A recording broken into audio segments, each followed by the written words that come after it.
자, 앞부분에서 우리가 위험관리 13단계를 이제 봤고요. 개요를 전체적으로 봤고, 이제 1단계부터 하나씩 나가도록 하겠습니다. 그래서 스텝 1, 1단계는 의도된 용도 및 안전 관련 특성을 식별해야 되죠. 그러다 보니까 해당 의료기기가 제조자가 의도하지 않은 상황이나 최초로 설계할 때 예측되지 않은 상황에서도 사용될 수 있기 때문에 해당 의료기기의 사용으로 인해서 초래될 수 있는 위해 요인을 식별하는 거, 최대한 식별하는 거, 이것이 이제 1단계가 되겠습니다. 그래서 규격을 이제 ISO 14972-2007 안엑스 C 부속서 C에 이 관련된 식별 특성을 식별하지만은 이거 외에도 이제 알려진 식별이 있으면 2단계에서 알려진 식별까지 전부 다 해라 이런 얘기고, 1단계에서는 현재 의료기기가 의도된 용도가 있으니까 또 적응증이 있으니까 거기에 맞게 먼저 내 제품을 사용 목적에 맞게 식별하는 것이죠. 그래서 내 제품을 먼저 식별했고, 이게 1단계죠. 위험을. 자, 그래서 1단계에서는 이런 일들이 있으니까 그래서 의도된 용도와 의료기기 안전에 관련된 식별을 한다. 그래서 위험관리 프로세스 예를 들면은 의료기기가 소독되어 공급되는가, 또 사용자가 소독하도록 되어 있는가, 미생물학적 관리가 가능한가, 이게 위험관리 프로세스에 이제 걸리게 되는 거죠. 이게 이제 검토가 되면 제조자에서 멸균 처리를 한다거나, 일회 사용이라고 표시를 한다거나, 멸균 표장을 한다거나, 유효기간이 3년이라고 이제 수명 기간을 표시하고, 또 이호가스 멸균. 그래서 임플란트, 아니, 그니까, 멸균하는 제품을 이호가스, 그래서 산화에틸렌가스로 멸균을 했을 경우에는 이호가스 잔류량이 남아있을 수 있거든요. 이 이호가스 잔류량으로 인해서 인체에, 해를 끼칠 수가 있습니다. 그러다 보니까 이제 이호가스 멸균 처리, 이런 것들을 이제 우리가 위험관리 프로세스에서 얘를 식별해 내야 된다. 이렇게 보셔야 되겠죠? 2단계에서는 정상, 비정상 모두에서 예측되는 위해 요인을 식별해라. 그래서 위해 요인을 식별하는 데에는 이제 안엑스 2, 부속서 2를 참조해서 이제 식별하게 돼 있고요. 요 정상, 비정상에 대해서. 그래서 제조자가 해당 의료기기의 정상 및 고장 상태, 이 둘 개를 다 알고 있어야 된다. 그래서 예측 가능한 위해 요인들에 관해서 문서화를 하고 위험관리 파일에 작성을 하고 또 적합성 여부를 검토해라. 이런 내용이 되겠습니다. 그래서 예를 들어드리면 규격의 위험관리 규격 ISO 14971-2007 도표 2완 여기에 나와 있고요. 2는 이제 부속서 2완에 나와 있다. 이렇게 보시면 되고요. 그래서 여기서 이제 스텝 2에서 정상, 비정상에 대한 위해 요인인데, 이 위해 요인은 앞에서도 이제 계속 공부했기 때문에 전기 에너지, 방사 에너지, 열 에너지, 물리적 에너지, 또 이제 생물학적, 화학적 위해 요인이면 생물학적 개체, 화학 물질, 생물학적 적합성, 사용상의 위해 요인이면 기능적인 거냐, 사용료냐, 또 정보 위해 요인이면 라벨에 대한 거냐, 사용 방법에 대한 거냐, 경고, 점검과 유지보수 사양, 이런 데서 위험 요인을 식별해 내라. 이런 얘기가 되겠습니다. 그래서 예를 들어드리면, 생물학적, 화학적 위해 요인이 있다. 그러면 이제 이호가스 잔류량, 이런 것들을 우리가 이제, 시행하는 것이 위험관리 프로세스가 된다. 이렇게 보시면 됩니다. 그러니까 막연한 얘기가 아니라, 어차피 이제 위험관리 보고서까지 나가게 되면 이런 내용은 이제 기본적으로 바탕이 되니까, 이게 틀이거든요. 하나의 프레임이야, 프레임. 그죠? 예, 그래서 요렇게 다 걸러내야 되거든요. 8개 정도 되는데, 위험 요인을 식별해 내야 되는 거죠. 위험 요인이란 말은 이제 빙판길이다. 이렇게 생각하면 편하잖아요. 빙판길. 그죠? 자, 그럼 3단계에서는 위해 요인에 따른 위해 상황의 발생 가능성과 심각성을 결정해야 되는데, 자, 여기서 1단계가 뭐였어요? 위해 요인을 의도된 용도 및 안전 관련 특성을 식별하는 거죠. 2단계가 위의 요인을 식별하는 거죠. 3단계가 각 위의 상황에서 위험 산정이죠. 그래서 산정에서, 산정이란 말이 뭐라고 그랬죠, 앞에서? 얘가 세말 산자고 정할 전자잖아요. 그러니까 세물에서 정한다, 이런 뜻이라고요.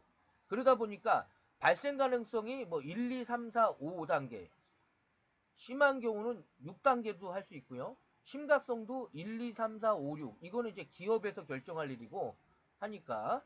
그래서 이 프라베빌리티랑 시비어리티를 결정해야 되죠. 그래서 앞에 2단계에서 위의 요인을 식별했잖아요. 거기에 따라서 이런 거는 이제 규격 보시면 다 나오니까, 또 이런 내용이에요. 그러니까 어차피 이제 규격을 드리니까 같이 참조해서 보실 분은 보셔라 이거예요.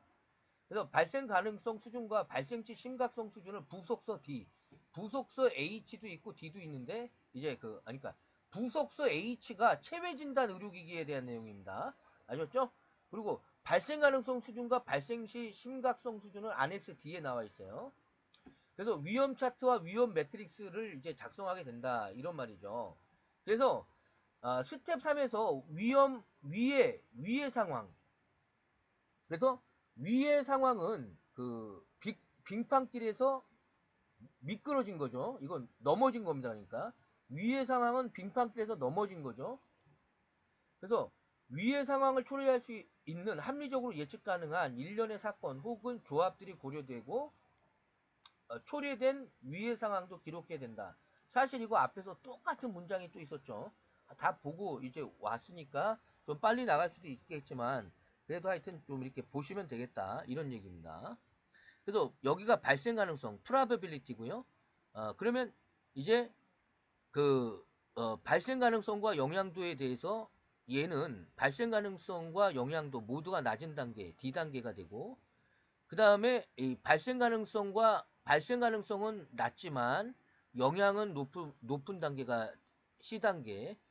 그 다음에 발생 가능성은 높죠. 근데 영향은 낮게 된다. 또 발생 가능성도 높고 영향도 높다, 뭐 이런 뜻입니다, 요게.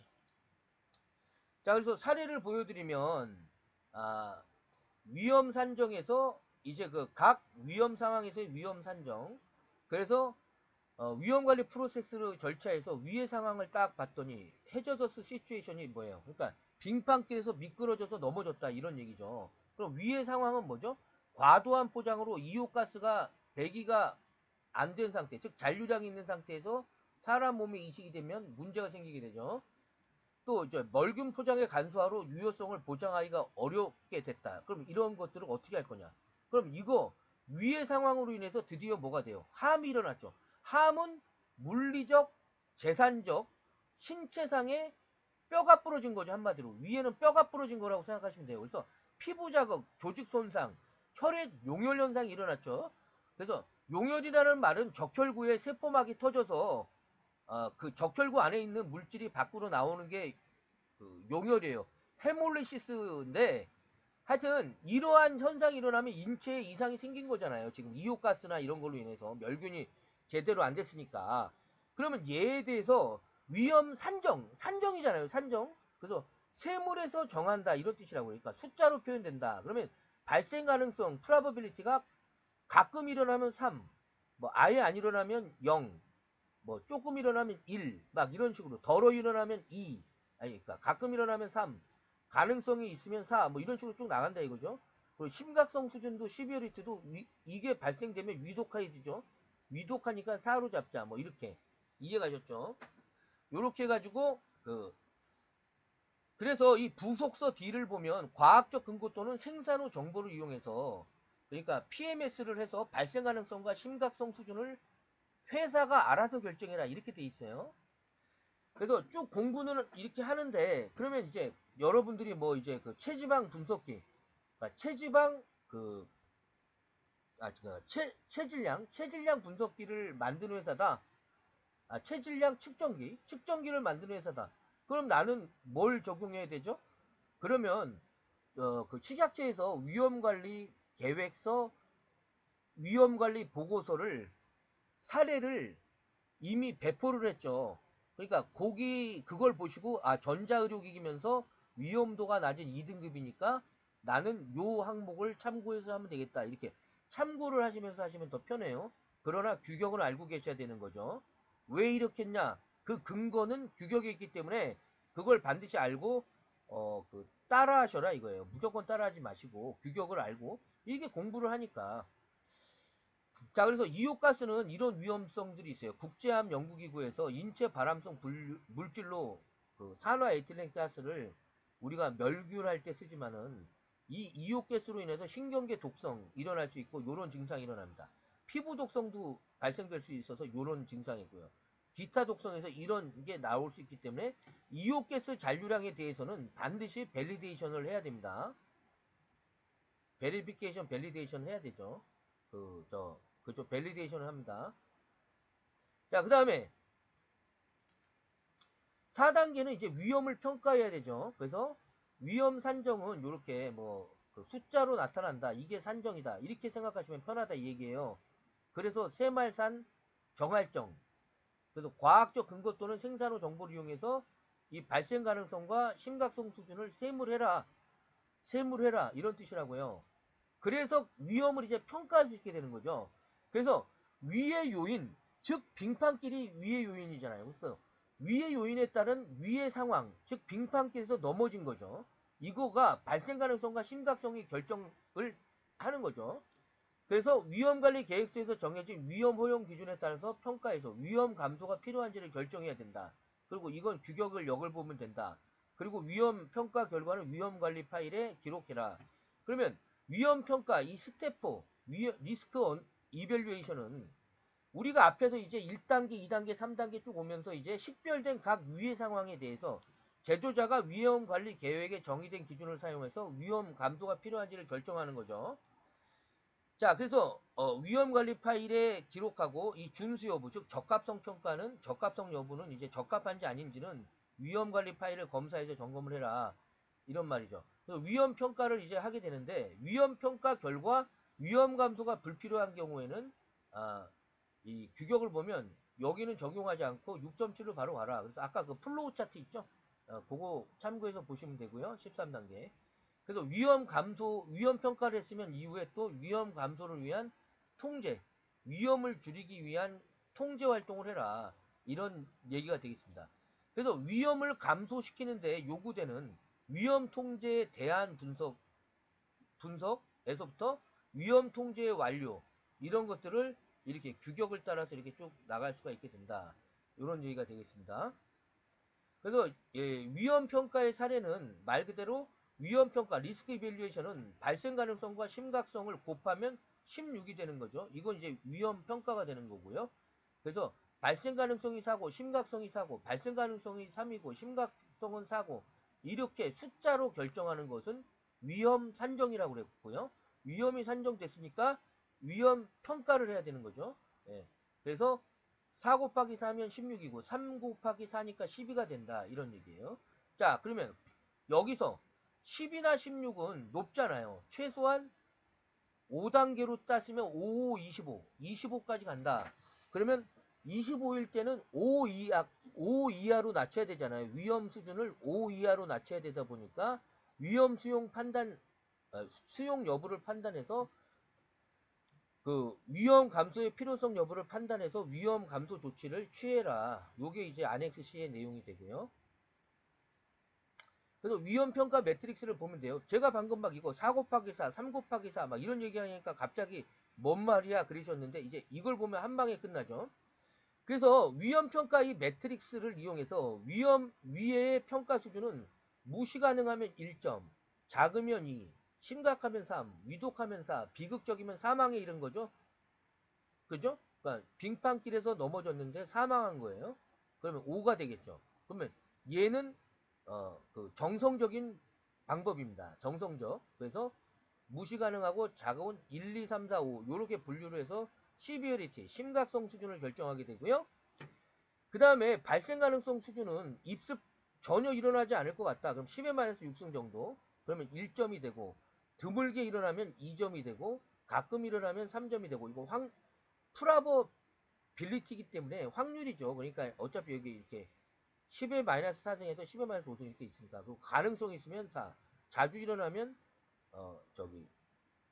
10의 마이너스 3성 그러면 1000분의 한 번 정도 일어날 것 같다. 그러면 이제 자주가 되지만 5라고 이렇게 하자 이거죠. 그러면 자 여기까지는 이해가 갔어요. 자 그러면 1 곱하기 그러니까 빙판길에서 넘어졌는데 그러니까 빙판길에서 넘어지는 일은 없다. 뭐 그러면 있을 법하지 않은 일이죠. 그럼 1이고 무시할 수 있으니까 위험성은 넘어지지 않았으니까 아무 이상 없는 거죠. 근데 1 곱하기 1이니까 1이고 드물게 일어나는데 심각성은 낮으면 4. 간단히 그냥 뭐 옷만 빙판길에서 넘어졌는데 옷만 흙만 묻고 넘어졌다. 그러면 이제 흙 털면 들고 그러니까 작게 심각도는 낮은 거죠. 그러면 2는 4. 그래서 이렇게 3, 4, 12, 4, 5, 20. 그러면 최대값은 5, 5, 25 이렇게 되는 거죠. 자 여기까지 이해 가셨습니다. 그래도 위험평가를 이렇게 하는데 이게 이제 위험평가 매트릭스예요. 매트릭스. 자 근데 여러분 여기서 이제 제가 미리 얘기하고 넘어갑니다. 근데 어떤 회사는 이런 거 있죠. 체지방 분석기인데 비극적인 상황이 일어나나요? 그러니까 체지방 측정기다. 그러면 체지방 측정을 잘못해서 사람이 죽을 수 있나요? 그러면 어떻게 돼요? 1, 2, 3, 4, 5 5개로 안 하고 4개까지 할 수 있겠죠. 무슨 말인지 알았죠? 그건 회사가 결정하라. 함부로 결정하지 말고 그러니까 식약처 자료를 들으니까 그대로 따라하되 우리 회사 제품은 정말 뭐 사람을 죽이는 설사 문제가 생겨도 사람이 죽지 않아. 그러면 식약처 자료를 제가 드리니까 사례를 관련된 비슷한 품목을 정해서 하시고 잠깐 앞으로 가세요. 그 다음에 과학적 그러면 왜 이렇게 정했어라고 물어보겠죠. GMP 심사하거나 그러면 과학적 근거 또는 생산후 정보를 이용해서 이렇게 했고 관련 규격은 얘를 참조해서 나는 얘를 4개로 분리했어. 이러면 끝난다 이 말이야. 그냥 무조건 따라 하시면 안 되고 근거가 있어야 된다고. 근거가 이거를 4개로 잡던 5개로 잡던 이걸 진짜 임플란트 페이스메이커 같은 임플란트는 6개가 된다고요. 이게 아셨죠? 심각성 수준이 6개가 된다고. 그러니까 이걸 4개로 잡던 5개로 분리하던 6개로 하던 이건 여러분들이 알아서 하셔야 돼요. 알겠죠? 이건 규격에 나와 있지 않아요. 이걸 5개로 잡던 4개로 잡던 6개로 잡는 건 규격에 나와 있지 않아요. 그러니까 자료를 드리니까 참고하실 때 관련 근거는 방금 말씀드린 대로 꼭 갖고 있어라. 자, 그래서 왜 이렇게 했는지는 이유를 적어놔라. 그래서 정성적인 거고, 이거 정량적인 건 이제, 확실히 이제, 있을 법하지 않느냐, 드물게, 가끔, 뭐, 이렇게, 확률적으로, 이렇게, 정량적으로 이렇게 나왔고, 그래서, 위험을 평가할 때, 위에의 심각성은 못 건드려요. 얘는 못 고치고, 얘는 줄여나갈 수가 있다. 이렇게 말씀드렸고, 자, 그 다음에, 얘도 4개로 잡냐, 5개로 잡냐는, 규격에 나와 있지 않다. 똑같이 여러분들이 알아서 해라. 그러나 관련 근거는 만들어라. 그럼 어떻게 하라고 그랬어요? 똑같은 얘기 또 하겠습니다. 어떻게 하라고요? 이걸 4개로 잡던 5개로 잡던 6개로 잡던 얘를 4개로 잡던 5개로 잡던 6개로 잡던 어떻게 하라고요? 제가 드린 식약처 그 위험관리 계획서 보고서 그 품목이 한 10 몇 개를 드리는데 그 중에서 여러분들 회사와 비슷한 품목 하나를 정해서 얘를 모방해서 가시고 그죠? 그러면 일단 작성은 되실 거고 그러면 그 다음에 그냥 있으면 안 되고 근거는 갖고 있어야 되다 보니까 요거 근거는 갖고 있어야 되니까 과학적 근거라든가 어떤 논문이라든가 생산후 정보 그러면 이제 식약처의 그 사고 사례 같은 게 식약처 홈페이지 나오잖아요.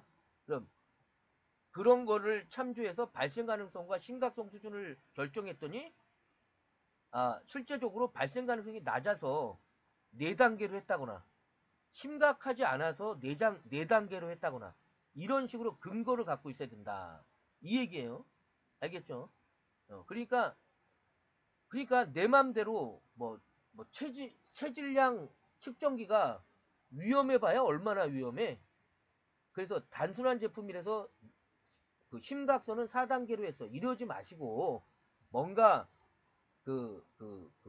외국 자료도 좋고 우리나라 자료도 좋고 뭐 이런 그 동등성 입증할 때 보면은 비슷한 제품들이 사고가 나는 경우가 있잖아요. 그게 얼마나 자주 나냐 이런 것들이 다 나와 있고, 사고가 났을 때는 어디까지 나냐, 사망까지 가냐, 아니면 정말 뭐 화상을 입냐, 이런 식으로 다 나와 있거든요. 이미 경쟁사 제품은 팔리고 있기 때문에 그런 거를 통해서 수준을 결정했다. 수준을 나는 얘를, 그래서 회의를 거쳐서 이 심각성 수준은 4단계로 잡았습니다. 이렇게. 또 뭐 관련 근거와 논문과 사고 사례라든가 이런 걸 통해서 자주 발생하지 않아서 우리는 4단계로 했다. 뭐 이런 식으로. 알겠죠? 뭐 이런 식으로 여러분들이 타당한 근거를 갖고 있어야 된다. 이렇게 말씀드릴 수가 있겠습니다. 자, 그래서 허용 가능한 수준은 여기서 1점에서 9점까지로 보고 있지만, 허용할 수 없는 수준은 이제 10에서 25로 이렇게 썼지만, 실제적으로 뭐예요? 여기 그레이색 있죠? 1에서 4까지 25까지 갔으니까. 자, 그리고 이것도 그러니까 꼭 알고 계셔야 돼요. 그래서 이거를, 그러니까 이 회사는 5 곱하기 5로 결정했기 때문에 5, 25니까 5보다 낮은 값이 이렇게 다 낮춰야 되거든요. 지금 얘를 이 회색 공간으로 1부터 4 이 공간으로 낮추는데, 뭘 낮출 수 있다? 심각성은 못 낮추고 이 발생 가능성을 낮추는 거죠. 뭐 매뉴얼에다가 주의사항을 기록한다거나, 또 뭐 이오가스 관련된 내용이면 밸리데이션을 하고 리밸리데이션, 재밸리데이션까지 했다거나 뭐 이런 식으로 우리는 공정상에서 얘를 발생 가능성을 아예 줄여버리겠다. 그러면 4 밑으로 이렇게 들어올 거라고요. 아셨죠? 그리고 5부터 25까지는 다 이 안으로 들어와야 돼요. 1부터 4 구간, 요 구간 안으로 들어와야 됩니다. 아셨죠? 자, 이게 바로 위험 이제 통제. 이거 그러니까 위험 통제를 하기 위해서 위험 평가 매트릭스를 먼저 이용하는 것이고요. 자, 그래서 그러면 이제 어떤 회사는 여기는 5로 잡았고 여기는 4로 잡았어. 그럼 이제 여기가 없어지겠죠. 아니, 그러니까 무시가능, 그럼 작은을 없애고, 그러니까 무시가능, 작은, 그리고 심각, 뭐 비극적은 남겨놓고 위독을 없애든지, 뭐 아니면 비극적을 없애든지, 이건 여러분들이 알아서 하라고 그렇게 돼 있어요. 규격에 이런 것까지는 안 나와 있어요. 아셨죠? 그러니까 관련 근거와 사고 사례를 가지고 결정을 하는데, 제가 하고 싶은 얘기는 이게 이제 20이다. 그러니까 여기는 발생 가능성을 5단계로 분류했고 심각성 수준은 4까지 했다. 그럼 20까지밖에 안 나오겠죠. 알겠죠? 그러면 이제 그래도 5 이하로 잡아내야 되겠죠. 5 이하로 발생 가능성을 줄여서 요렇게 허용 가능한 수준으로 만들어야 된다. 이런 얘기입니다. 아셨죠? 그래서 이걸 그냥 헷갈리시면 얘를 1에서 4로 바꿔주세요. 1에서 4로. 그러니까 이거는 여러분들이 알아서 결정해야 되거든요. 그래서 어떻게 보면 이제 1에서 9가 자, 얘를 그냥 4로 바꾸면 되겠죠. 4로. 자, 그럼 이해가 빠르겠죠? 4로 바꿔주세요. 그냥. 자, 5단계는 이제 위험 평가 결과 위험 감소가 필요한 경우가 이제 발생되겠죠. 그러면 이 세 가지 위험 통제 대안 중 하나를 선택해서 어떻게 얘를 감소시킬 건가를 결정해야 됩니다. 자, 그래서 위험 감소가 필요한 경우에는 위험 통제 대안 중에서 우선순위를 먼저 정해서 결정해라. 그래서 설계에 의한 고유의 안전성이라든가 의료기기 자체 제조 공정에서의 예방 조치, 프로텍티브 메저라든가, 또 안전성에 관한 정보, 이런 것들을 고려해서 할 수가 있고, 두 번째로 가능한 의료기기는 근본적으로 안전하게 설계되어야 하지만 보호장치가 있어야 되죠. 또 사전 경보와 같은 예방 조치를 수행해야 되죠. 또 경고문화, 주의사항을 표시해서 최후 선택 방법이 있다. 그래서 위험 통제를 해야 되는데 설계를 반영해서 보호장치, 사전 경보, 예방 조치 살래, 또 경고문이나 사용 설명서에다 주의사항을 달래, 뭐 설계에 의한 고유의 안전성을 할래? 뭐 이렇게 하라는 얘기예요. 이거 굉장히 중요한 말이죠. 왜? 위험평가 결과 이제 이 위험평가를 했더니 이제 그러니까 4보다 큰 5부터 25는 여기 걸리는 항목들, 생물학적 안전이든 전기기계적 안전이든 어떠한 우리 의료기기를 위험을 식별했을 때 나온 사항들은 다 4 이하로 줄여줘야 되거든요. 자, 그래서 이건 중요한 얘기다. 이런 얘기죠. 그러면 여기 이제 그 전기 난로가 있고, 뭐 이게 석유 난로가 있고, 여기 난간이 있잖아요. 그죠? 그러면 여기에서 그 어떤 위험 표시를 한다거나 경고 표시를 한다거나 주의사항을 표시한다거나 이런 식으로 해서 경고문이나 주의사항을 표시하게 되면 사람들은 더 빠르겠죠. 그죠? 그리고 뭐 이 전기난로 밑에 센서가 있어가지고 얘가 넘어지면 무조건 전원이 꺼지게 이렇게 안전장치가 되어 있으면 절대로 불이 일어나지 않겠죠. 그러니까 이게 전기난로든 석유난로든 간에 넘어지면 이 센서가 밑에 있어가지고 센서가 동작하면서 이 스위치가 오프가 되면 이게 넘어지면 이게 자동으로 꺼지게 이런 안전장치들을 다 할 수가 있겠죠. 이런 것들이 이제 위험 통제 대안이 된다 이런 얘기죠.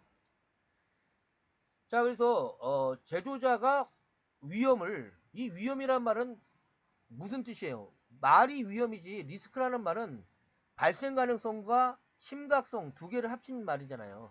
그래서 제조자는 위험을 허용 가능한 수준까지 감소시켜서 적절한 위험 통제 조치를 식별해야 된다 이런 얘기입니다. 그래서 제조자가 이런 대안 중 하나를 택해야 된다 이렇게 말씀드렸고, 위험관리 파일에 기록이 돼야 되고요. 또 위험 통제 대안 중 제조자가 요구된 위험 감소의 실행이 불가능하다고 판단하는 경우에는 어떻게 돼요? 감소를 시켜야 되는데 불가능하다. 그럼 어떻게 해야 돼요? 잔여 위험의 위험 이득 분석을 실시해서 6.5로 넘어간다. 그래서 무슨 얘기예요? 주사 바늘은 주사를 놔야 되지만 어쩔 수 없이 사람에게 통증을 유발하고 그럴 수 있다 이런 얘기죠. 그러니까 침습적인 거죠. 그 다음에 또 뭐예요? 엑스레이. 방사선은 몸에 나쁘지만 진단을 위해서는 필수적인 진단 기기가 될 수가 있기 때문에 더 이상 위험을 줄일 수가 없죠. 아니 방사선이 소스원인데 방사선을 엑스레이를 찍어야 되는데 방사선을 안 쓰고 어떻게 엑스레이를 찍습니까? 그러니까 이제 더 이상 X선에 대해서는 요구되는 위험을 감소시킬 수가 없죠. X선에 대해서는. 또 주사 바늘이 살 속에 들어가는 것은 어쩔 수가 없잖아요. 그렇기 때문에 그런 더 이상 불가능하다고 보면 위험 이득 분석을 해서 위험보다는 이득이 더 많으니까 우리는 주사기를 써야 된다. 또 위험보다 이득이 더 많으니까 우리는 엑스레이를 써야 된다. 진단기기로. 이렇게 되는 거죠. 그러면 내 맘대로 이걸 위험 이득 분석을 하는 게 아니라 얘도 똑같이 사용량이 얼마고 연간 통계를 봤더니 우리나라 사용량이 얼마고 뭐 유럽이 얼마고 전 세계적으로 얼마를 사용하고 있고 또 관계된 논문들을 찾아봤더니 이런 논문들이 나왔는데 전부 다 엑스레이를 쓰면서 방사능을 써서 진단을 하고 있더라. 이런 객관적인 자료를 내밀면서 위험이득 분석을 해야 됩니다. 방사능을 안 쓰고 어떻게 진단을 해? 이렇게 주장하면 안 되고 관련 통계량, 관련 논문 뒤에 또 나와요. 알겠죠? 뒤에 또 나오니까 그런 걸로 이용해서 위험 이득 분석을 해라 이런 얘기입니다. 그 다음에 위험 관리 파일에다가 이제 적어야 되겠죠. 그럼 예를 들어서 위험 통제 선택 사항을 분석하면 위험 통제 수단의 선택, 그러면 설계, 제조, 공정, 안전 정보 이런 것들이 위험 관리 프로세스에 있잖아요. 그럼 설계 공정상 통제를 하게 되면 멸균 포장을 이제 제대로 한다거나, 그 다음에 제조 공정상 통제면 이호가스 잔류량을 얼마라고 이렇게 보증을 한다거나, 또 안전정보 표시를 한다거나, 이런 것들을 우리가 이제 할 수가 있고, 그 다음에 그 위험 통제 사례를 하나 더 보여드리면 이제 전원전압이다. 그러면 여기 이제 저기 뭐야 냉각 펌프가 이게 보일러면 이게 보일러가 이제 망가진 거죠. 그러면 전원을 꼽았는데 여기가 그 보드가 나가고 이제 냉각 펌프도 망가지고 이렇게 왔다는 거죠. 그러면 이제 제대로 수리를 했어요. 그럼 얘가 왜 발생됐냐? 그러면 위의 요인은 그 빙판길이죠. 위의 요인은 빙판길이고 위의 상황은 빙판길에서 넘어진 거죠. 위에는 뼈가 부러진 거죠. 그래서 위험 통제 조치는 뭐예요? 빙판길로 따지면 그 저기 뭐야 저기 그 미끄럼주의라고 써놓던지 또 양탄자를 깔던지 뭐 염화나트륨을 뿌리던지 뭐 이런 것들이 이제 위험 통제 조치가 되죠. 그래서 위험 통제 조치의 실행 그래서 뭐 사용 설명서 뭐 이런 게 나오고요. 자 그럼 제 말은 위의 요인 이제 보일러로 넘어갔다. 그러면 전원전압은 위의 요인이 될 수 있죠. 전원전압이 잘못돼서 이제 여기가 망가진 경우니까. 그래서 빙판길 전원전압이 여기서는 위의 요인이 되고 위의 상황은 이제 뭐예요? 빙판길에서 넘어진 건데 냉각 펌프의 누수로 인해서 전원이 합선이 일어났죠. 그래서 보드가 타면서 이렇게 됐다. 그럼 위에는 뭐예요? 재산상의 신체상의 문제가 발생된 거죠. 그래서 화재가 발생된 건 함이 되죠. 그러면 위험 통제 조치는 안전성 정보를 기준으로 통제를 하는 거고요. 그래서 사용 설명서에 사용하지 않으시는 전원 코드를 분리해 놔라. 이렇게 써놓는다거나 이러면 위험 통제가 어느 정도 됐죠. 또 그 설계상의 통제가 또 있죠. 조치에서. 그러면 냉각 펌프를 전원 장치 아래에 위치해서 구조적으로 이렇게 바꿨죠. 즉 냉각 펌프가 밑에 있으니까 어떤 그 전원 장치가 들어와서 그 누수가 생겨서 합선이 일어났으니까 탔잖아요. 그러면 차라리 이 전원 장치 보드를 위로 올리게 되면 냉각 펌프랑 분리가 되니까 합선이 일어나지 않겠죠. 일단 절대로. 알겠죠? 무슨 말인지 아셨습니까? 이런 게 위험 관리라고요. 그래서 위험 통제 조치 대안을 이렇게 분석하는 방법 5단계까지 말씀드렸습니다. 자, 그 다음에 이제 계속 이제 6단계, 7단계 쭉 나가야 돼서 이제 그래서 위험 통제 조치 실행하고 잔여 위험 평가하고 위험 이득 분석하고 위험 통제 조치에서 발생하는 위험 통제의 완료, 전체 잔여 위험 허용 가능성 평가, 위험 관리 보고서 작성하고 생산 및 생산 후 정보. 그래서 뭘 잊지 말아라? 분평통 전위생. 자, 분평통 전위생 까먹지 말라고 그랬죠? 자, 그러면 그 분평통, 분석평가 통제. 그 다음에, 전위생, 전체, 전체 잔여 위험 평가. 그 다음에 위험관리 보고서 작성, 생산 및 생산 후 정보 검토, 생산 및 생산 후 정보 검토, 그게 이제 그 분평통 전위생 이렇게 된 겁니다. 자, 이제 한번 읊었으니까 또 이제 복습이 되면서 미리 또 예습도 했어요. 자, 그럼 다시 또 진행합니다. 그럼 6단계는 위험 통제 조치의 실행이죠. 그래서 위험을 이제 줄여야 되니까. 그래서 위험 통제 대안 분석 결과에 따라서 선택한 그 위험 통제 조치를 실행하고 검증하고 기록 작성하게 된다. 그래서 앞에 5단계에서 우리가 위험 통제 조치를 실행하고 우리가 규격에 의거해서 검증해서 기록하는 게 이제 6단계가 된다. 그래서 위험 통제 조치를 실행하고 검증하고 기록하고 이런 것들이 이제 6단계가 된다. 그래서 2단계에서는 위험 통제 조치가 올바르냐 어떤 그런 것들을 봐야 되다 보니까 위험 통제 조치 효과의 확인을 위해서 유효성 확인이 필요할 수 있다. 이런 얘기가 되는 거죠. 자, 그럼 다 말씀드렸고요. 자, 그래서 5단계에서 실행한 위험 통제 조치를 6단계에서는 이제 실행 및 검증하고 기록한다고 그랬잖아요. 그래서 첫 번째로 위험 통제 조치가 최종 설계에 실행된 것을 확인하기 위한 검증이 있고, 두 번째는 이제 여기에 대해서 실행을 했으니까 실행된 이 조치 자체가 실제로 위험을 감소시켰나 요거를 이제 검증해야 된다는 거죠. 그 다음에 유효성 확인을 이제 해야 된다. 이렇게 말씀드릴 수가 있죠. 그럼 예를 들어서 6단계의 그 위험통제 조치의 실행 사례를 보여드리면, 위험관리 프로세스에서는 위험통제 조치 실행 및 검증을 하라고 했잖아요. 프로세스가. 그러면 설계 과정에서 멸균 포장의 복잡성을 간소화했다 이거예요. 예를 들어서. 그럼 3중 포장을 2중 포장으로 간소화했더니 그 이오가스 잔류량이 문제가 되더라. 그러면 안 되죠. 또 제조 공정에서 포장 밸리데이션, 여기서 가속 노화 시험을 시행해서 또 검증을 했다거나 이래서 문제가 생기면 또 안 되는 거죠. 그래서 관련 그 베리피케이션, 밸리데이션한 기록까지 같이 있어야 되고요. 그래서 이러한 내용들에 대해서 이제 발생된 위험이 있으면 그것을 통제 조치를 해서 그 실행을 해가지고 검증을 하고, 요거 실행 및 검증하고 기록 작성, 이게 6단계잖아요.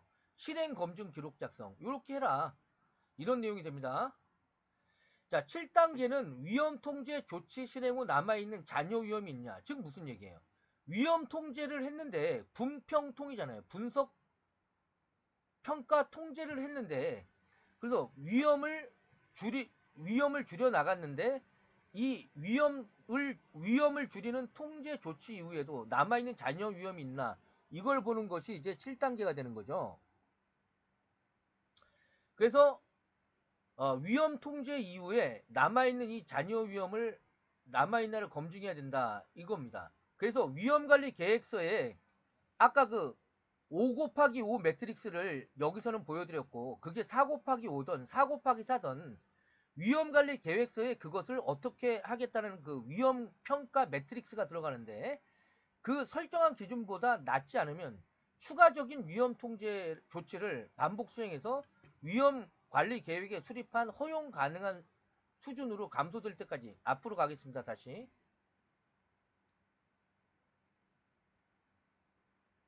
요거.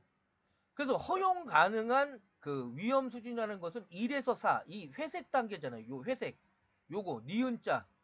요 회색인데, 여기 있는 이런 사항들에 걸리는 항목이 있을 거라고요. 뭐 이오가스 잔류량이 여기 있다거나, 뭐 전기 합선이 여기 있다거나. 그럼 얘네들이 이제 일로 와야 되잖아요. 이렇게. 그럼 위험 통제를 해서 계속 줄였는데, 그래도 남아있는 잔여 위험이 있다면은 그것까지 계속 발견을 해야 된다 이거죠. 그래서 잔여 위험이 있으면 그걸 평가를 해라, 이런 내용이 되겠습니다.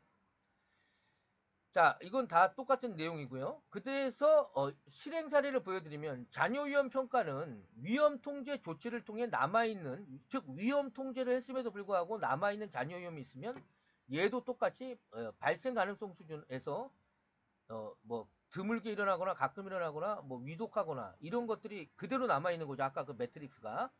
그러면 심각성은 못 줄이니까 이 발생 가능성을 주의사항에다가 적던지 아니면 설계에 다시 반영해서 고치던지 어떤 방법을 통해서 계속 줄여나갈 수밖에 없게 된다. 아니면 밸리데이션을 한 번 더 하던지 어떤 방법을 계속 추가하면서 줄여나가야 된다는 얘기죠. 자, 그래서 잔여 위험이 있을 때는 이 발생 가능성과 심각성을 통해서 얘를 5 곱하기 5 매트릭스에서는 5 이하로 낮춰야 되겠죠. 위험을. 알겠죠? 그래서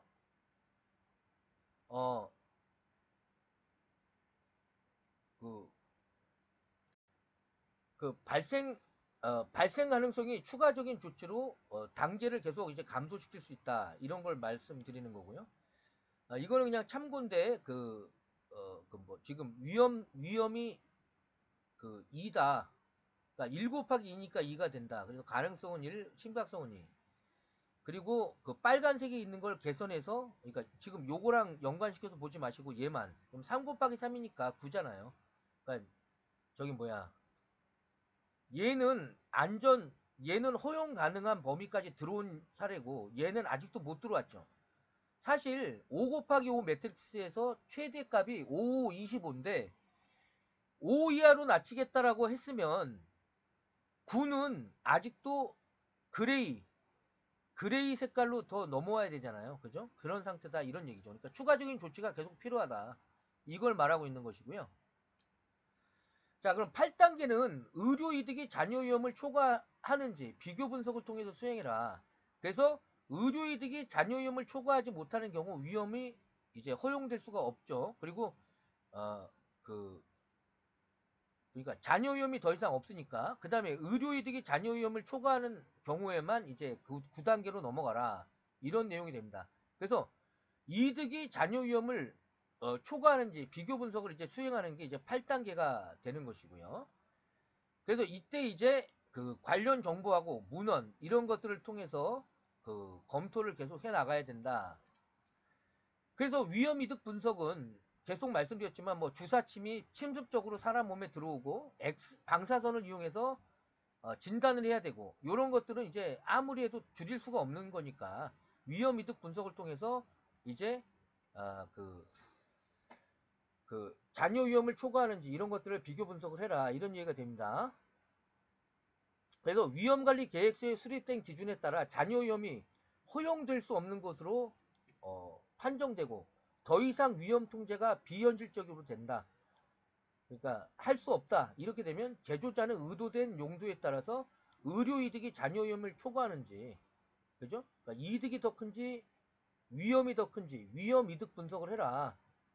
그래서 어떻게 하라고요? 말씀드렸잖아요. 관련 정보하고 문헌을 수집해서 연간 이 의료기기를 그 우리 회사 게 아니더라도 전체적인 통계가 얼마고 사용량이 얼마고 또 그 식약처 홈페이지에 사고 사례도 검토를 해봤고 또 문헌들을 봤더니 다 이렇게 쓰더라. 이렇게 해서라도 통과를 해야 된다 이거죠. 위험 이득 분석을 잔여 위험을 이러한 증거가 의료 이득이 잔여 위험을 초과한다는 것을 입증하지 못하면 즉 뭐예요?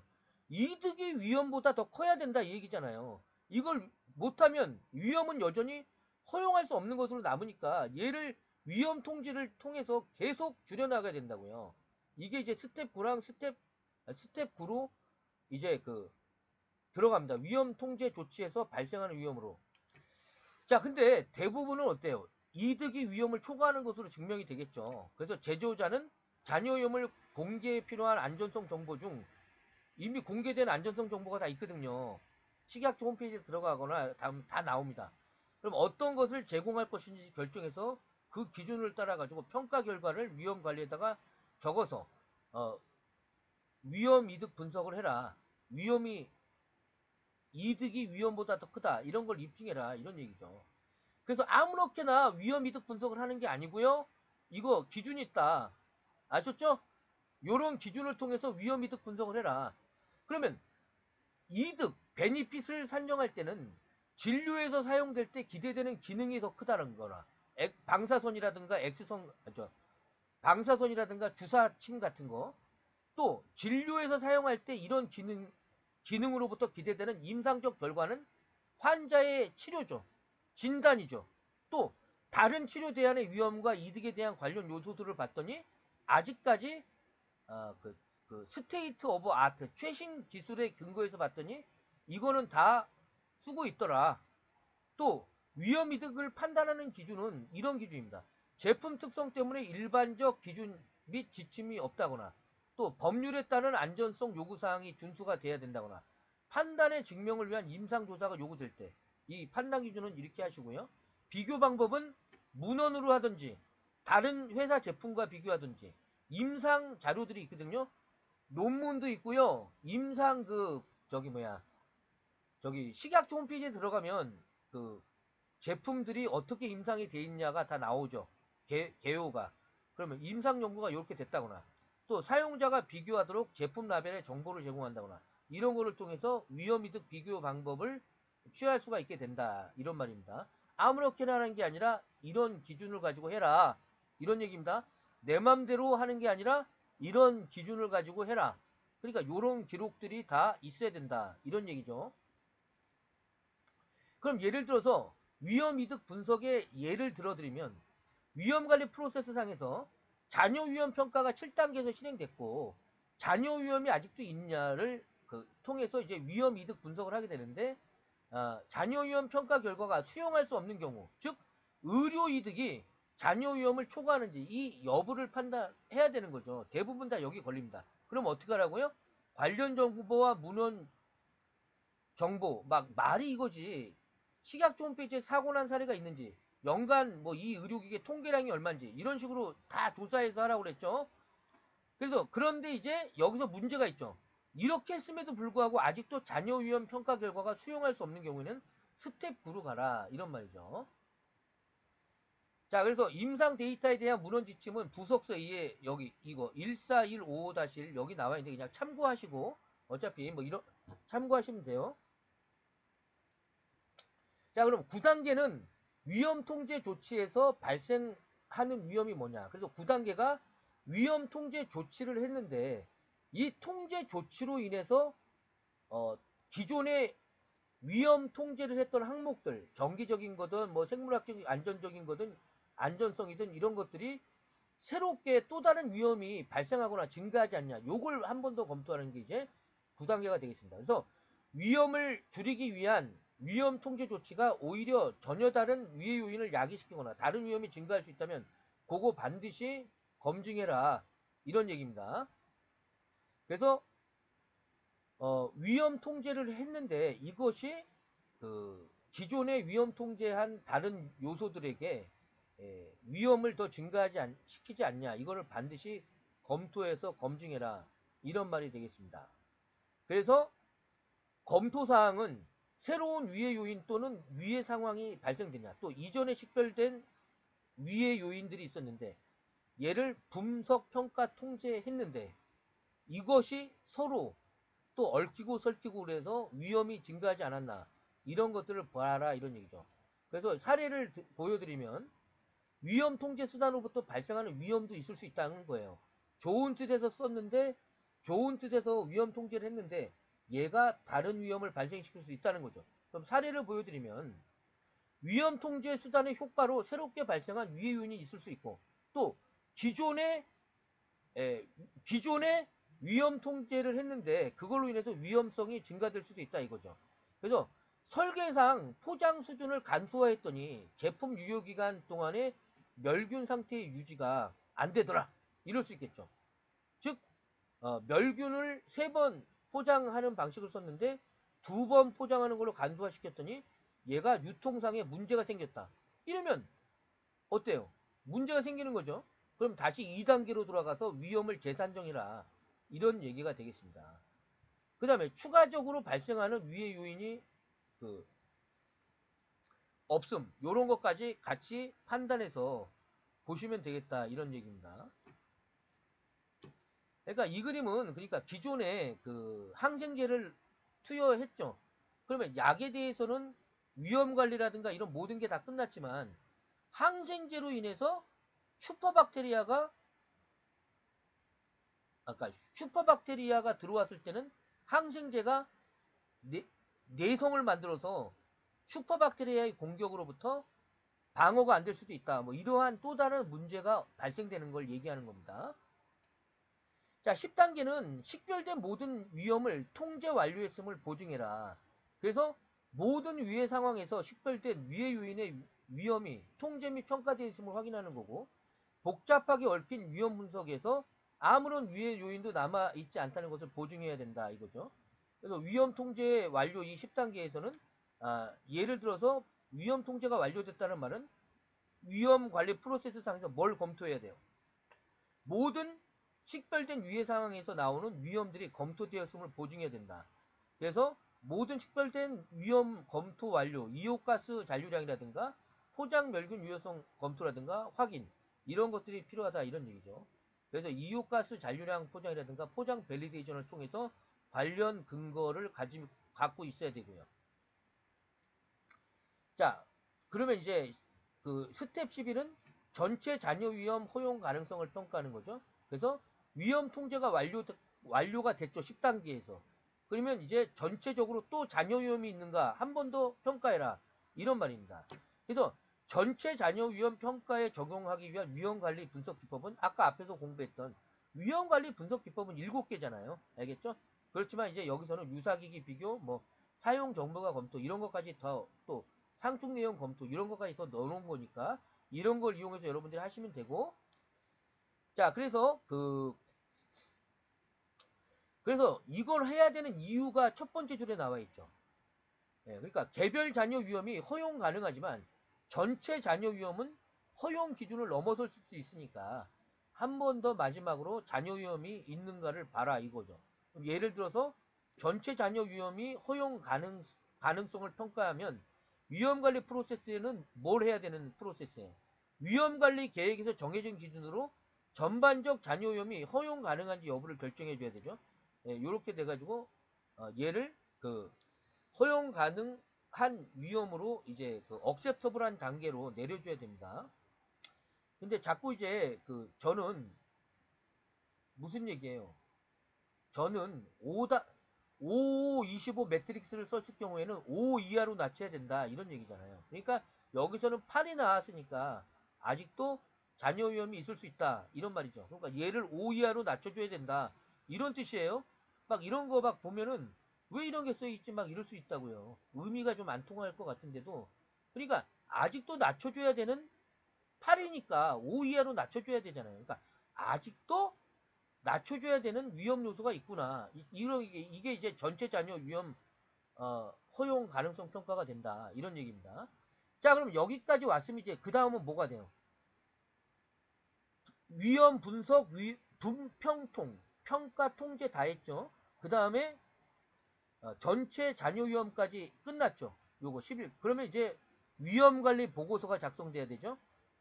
예, 그래서 위험관리 보고서를 이제 작성합니다. 그래서 이게 이제 사례인데 이 사례를 제가 압축해서 보내드립니다. 그러니까 여러분들 회사랑 또 이제 재학생들은 아 이런 식으로 하는구나. 자기 관심 품목을 정해서 이제 공부하시면 되고 위험관리 보고서를 이제 그 실습해서 내는 재학생들은 그걸 하니까 어차피 이제 그렇게 판단하시면 되겠어요. 그래서 12단계에서는 이제 전체 잔여 위험까지 끝났으니까 분평통 전 위까지 왔죠. 위험관리 보고서 작성까지.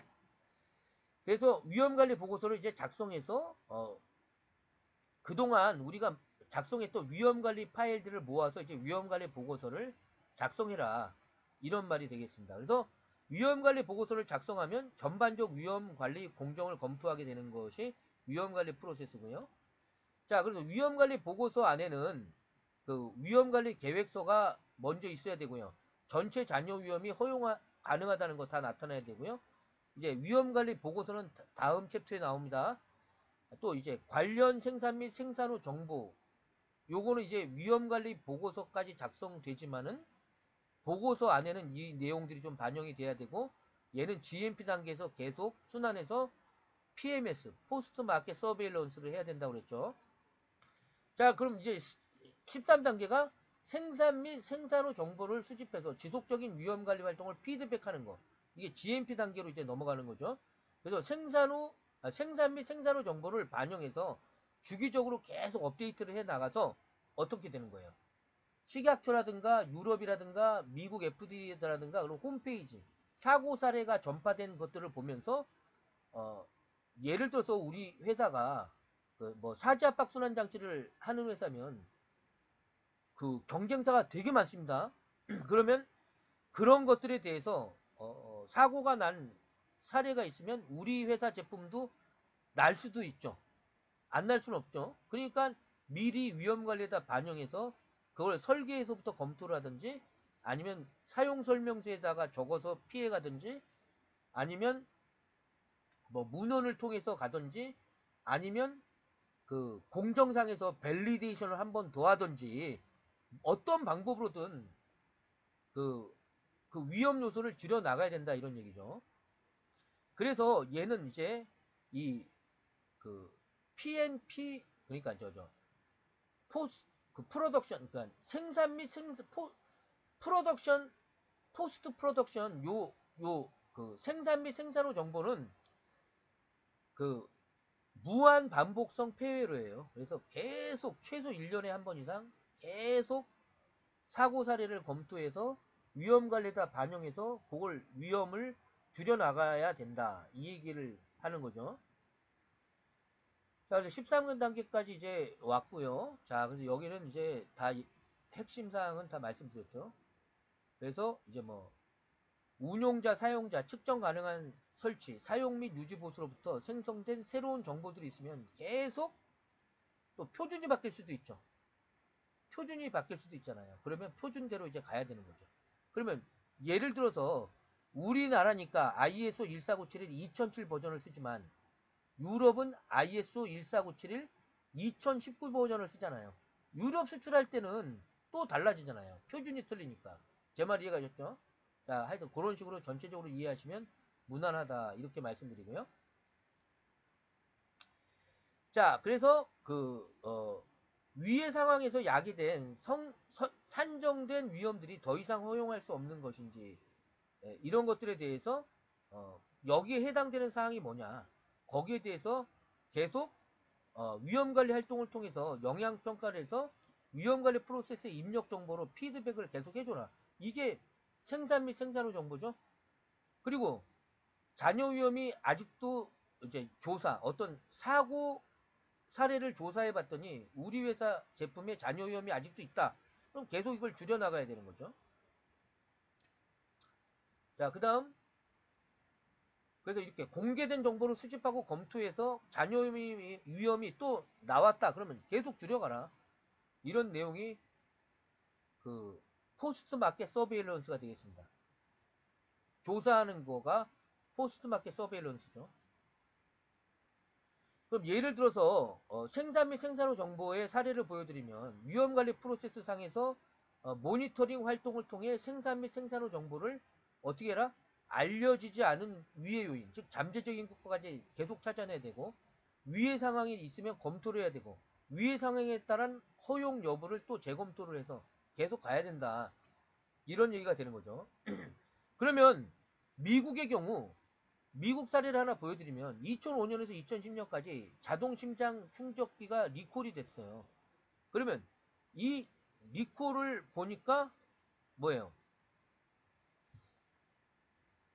리콜된 그 사례들을 검토를 해봤더니 설계 제어, 즉 설계 제어는 여기 디자인 컨트롤이라고 그래요. 그래서 의료기기 개발에 있어서 설계 입력, 설계 처리, 설계 출력, 이 검증 등의 모든 활동을 우리가 설계 제어라고 하거든요.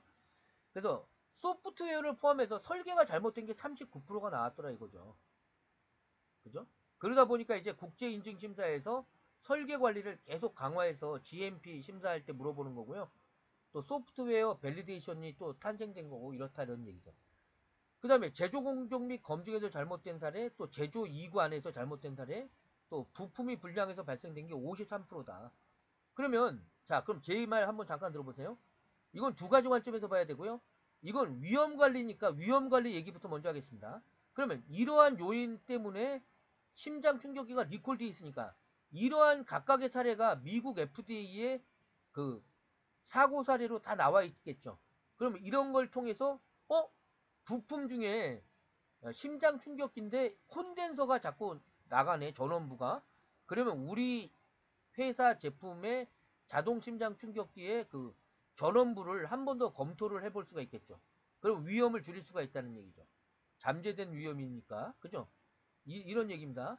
그래서 생산 후 정보라는 것 자체가 미국 FDA 홈페이지에 그 사고 사례가 나와 있으니까 그것을 반영해서 다시 돌아와서 설계제요. 자, 그러니까 우리 제품이 완제품으로 자동 심장 충격기가 팔리고 있어요. 생산 후 정보를 반영해 봤더니 생산 후 정보를 봤더니 전원부에서 고장이 잦으니까 큰일 나죠. 그럼 사람 죽잖아요. 그래서 이게 여러분 이건 자동 심장 충격기니까 그냥 이 정도 말씀드리겠습니다. 그래서 저기 뭐야. 그래서 위험 사례가 나왔다. 근데 그게 부품 불량으로 나왔어요. 그럼 요렇게 돌아가서 다시 설계 제어로 돌아가서 우리 회사 제품을 수정해야 되겠죠. 그죠? 그래가지고 다시 또 이제 판매가 되고 그럼 18호 정보 또 봤더니 어떤 회사가 제조 공정상에서 뭐 뭐야 뭐 잘못된 공정을 해가지고 불량품이 나왔더라. 그럼 우리 회사도 나올 수가 있겠죠. 그럼 또 반영해서 또 오고 계속 이렇게 무한 루프로 돌면서 계속 잠재적인 위험까지 찾아내고 가야 된다. 이런 얘기죠. 그리고 얘는 이제 위험관리 측면에서 이제 전체적으로 설명을 했고요. 다시 이제 GMP. 그럼 우리 회사 GMP에서도 어때요? 이러한 사례로 인해서 뭐 부품이 불량하든지 제조가 잘못되든지 뭐 이런 걸로 인해서 고객 불만이 들어올 수가 있겠죠. 그럼 고객 불만 접수 대장에다 적고 고객 불만 처리 결과서에다가 어떻게 했다고 적고 또 최소 1년에 한번 품질 경영 회의 때 얘기해서 이런 문제가 100건이 나왔으니까 우리 회사 제품의 설계 입력에 이 위험 관리 사항을 반영하지 않으면 안 된다. 이렇게 되니까 어떻게 돼요? 설계 제어가 되니까 디자인 인풋, 디자인 출력이 또 바뀌겠죠? 그러면 이 위험 요소가 또 반영되죠. 그래서 시정 및 예방 조치, 시정 및 예방 조치에다 적어서 근거를 남기고 업데이트된 제품을 시장에다 출시하니까 작년까지만 해도 100번 나왔던 그 리콜 조치랑 고객 불만족이 한 건도 안 나왔다. 이렇게 되는 거죠. 자, 그렇게 이 정도 말씀드렸습니다. 이 정도까지만. 자, 그러면 이렇게 말씀드렸고, 자, 그럼 이제 본격적으로 위험관리 파일에 작성해서 위험관리 파일이 뭐고 위험관리 계획서 작성 계속 진행하도록 하겠습니다. 자, 그래서 리스크 매니지먼트 파일은 위험관리와 관계된 모든 파일이 다 여기 들어가요. 그래서 뭐 설계, 입력부터 검토, 출력, 리뷰 막 이렇게 나오잖아요. 그러니까 리뷰가 검토지만 자, 그래서 그 제 얘기는 위험이 식별된 거, 그죠? 위험이 식별돼야 위험 관리 차원에서 설계 입력을 할 거 아닙니까? 그러면 연구 개발 단계에서부터 관계된 위험 관리랑 관계된 파일들은 전부 다 위험 관리 파일이 됩니다. 그래서 예를 들어서 위험 관리 절차서, 계획서, 보고서, 또 페일리오 모드 이펙트 어널리시스 보고서, FMEA 보고서는 위험 관리 그 보고서 뒤에 들어간다고 그랬죠. 또 생체 적합성 안전 평가, 그래서 BSA라고 그러거든요. 바이오 컴패티빌리티 세이프티 어세스먼트 보고서. 그러니까 그 임플란트나 그 침습적인 제품이 아니면 BSA 보고서가 없지만 임플란트 제품이라든가 침습적인 제품들은 다 이 보고서가 있어야 되죠. 회사에 GMP 수준에서도 다 있어야 되고 또 설계 파일도 있어야 된다. 이렇게 다 말씀드렸죠. 자, 그래서 위험 관리 파일은 그 위험 상황을 입증할 수 있도록 추적성이 확보돼야 된다. 그래서 위험 분석 평가 통제, 분평통 전위생 이 6개만 외우면 이거 안 봐도 되죠. 이제 분평통 전위생을 통해서 우리가 저기 뭐야 전체적으로 이제 위험을 평가하고 분석하는 프레임워크가 있고 위험관리 정책이 있죠. 1년에 한 번 한다거나 뭐 우리는 이런 절차를 따라서 위험관리를 한다는 정책이 있고 거기에 대해서 이제 그 관계된 지침들이나 또 이제 회사 내의 정책이 있을 거고 그 다음에 위험을 식별하고 위험 평가하고 위험의 우선순위 같은 거 매기고 위험을 통제하고 위험을 처리하고 또 이제 사업 연속성 계획을 세우고 재난으로부터 복구 계획을 세우고 이런 것까지는 아실 필요는 없는데 그 ISO 규격에 그 사업 연속성 규격이 따로 있어요. 그러니까 요건 뭐 그냥 그러니까 이제 이 경우는 사고가 크게 나면 망하죠 회사가. 그런 의미에서 우리 의료기기가 시장에서 사람을 죽이면 우리 회사는 망해요. 그런 관점에서 이제 연결해서 봐라. 그래서 이 말이 써 있는 거예요. 근데 그러니까 일본에서 지진이랑 재난 같은 게 일어나잖아요. 그러니까 그런 거에 대한 그 사업 연속성 규격은 따로 있다고요. ISO 규격이. 여기서 말하는 이 사업 연속성은 바로 이제 회사 제품이 크게 사고를 쳤을 때 어떻게 할 거냐 이런 얘기죠. 그러니까 리콜을 할 거냐, 리드로우를 할 거냐 이런 차이를 얘기하고 있는 거고요. 그 다음에 위험 평가 소프트웨어를 구현하고 또 위험 관리를 인식하고 훈련하고 워크숍을 개최한다거나 해가지고 계속 순환적으로 가고 회사 내에서는 최고 경영자로부터 회사의 비전과 미션 그래서 품질 방침과 품질 목표를 미션과 비전을 설정해 가지고 이제 최고 경영자로부터 그 위험관리 전략도 세우고 위험관리 그 전략을 구현해서 그 운영상의 그 문제점들 이런 것들을 찾아내고, 그래서 위험관리 프레임워크를 구축하고, 이게 위험관리, 그러니까 위험관리 프레임워크를 구축하고 위험을 평가하고 위험을 통제하고 위험을 줄여나가서 트리트먼트 줄여나가서 위험관리 보고하고 계속 지속적으로 모니터링하고, 이러한 계속 이런 단계를 갖게 된다, 이런 내용이 되겠습니다.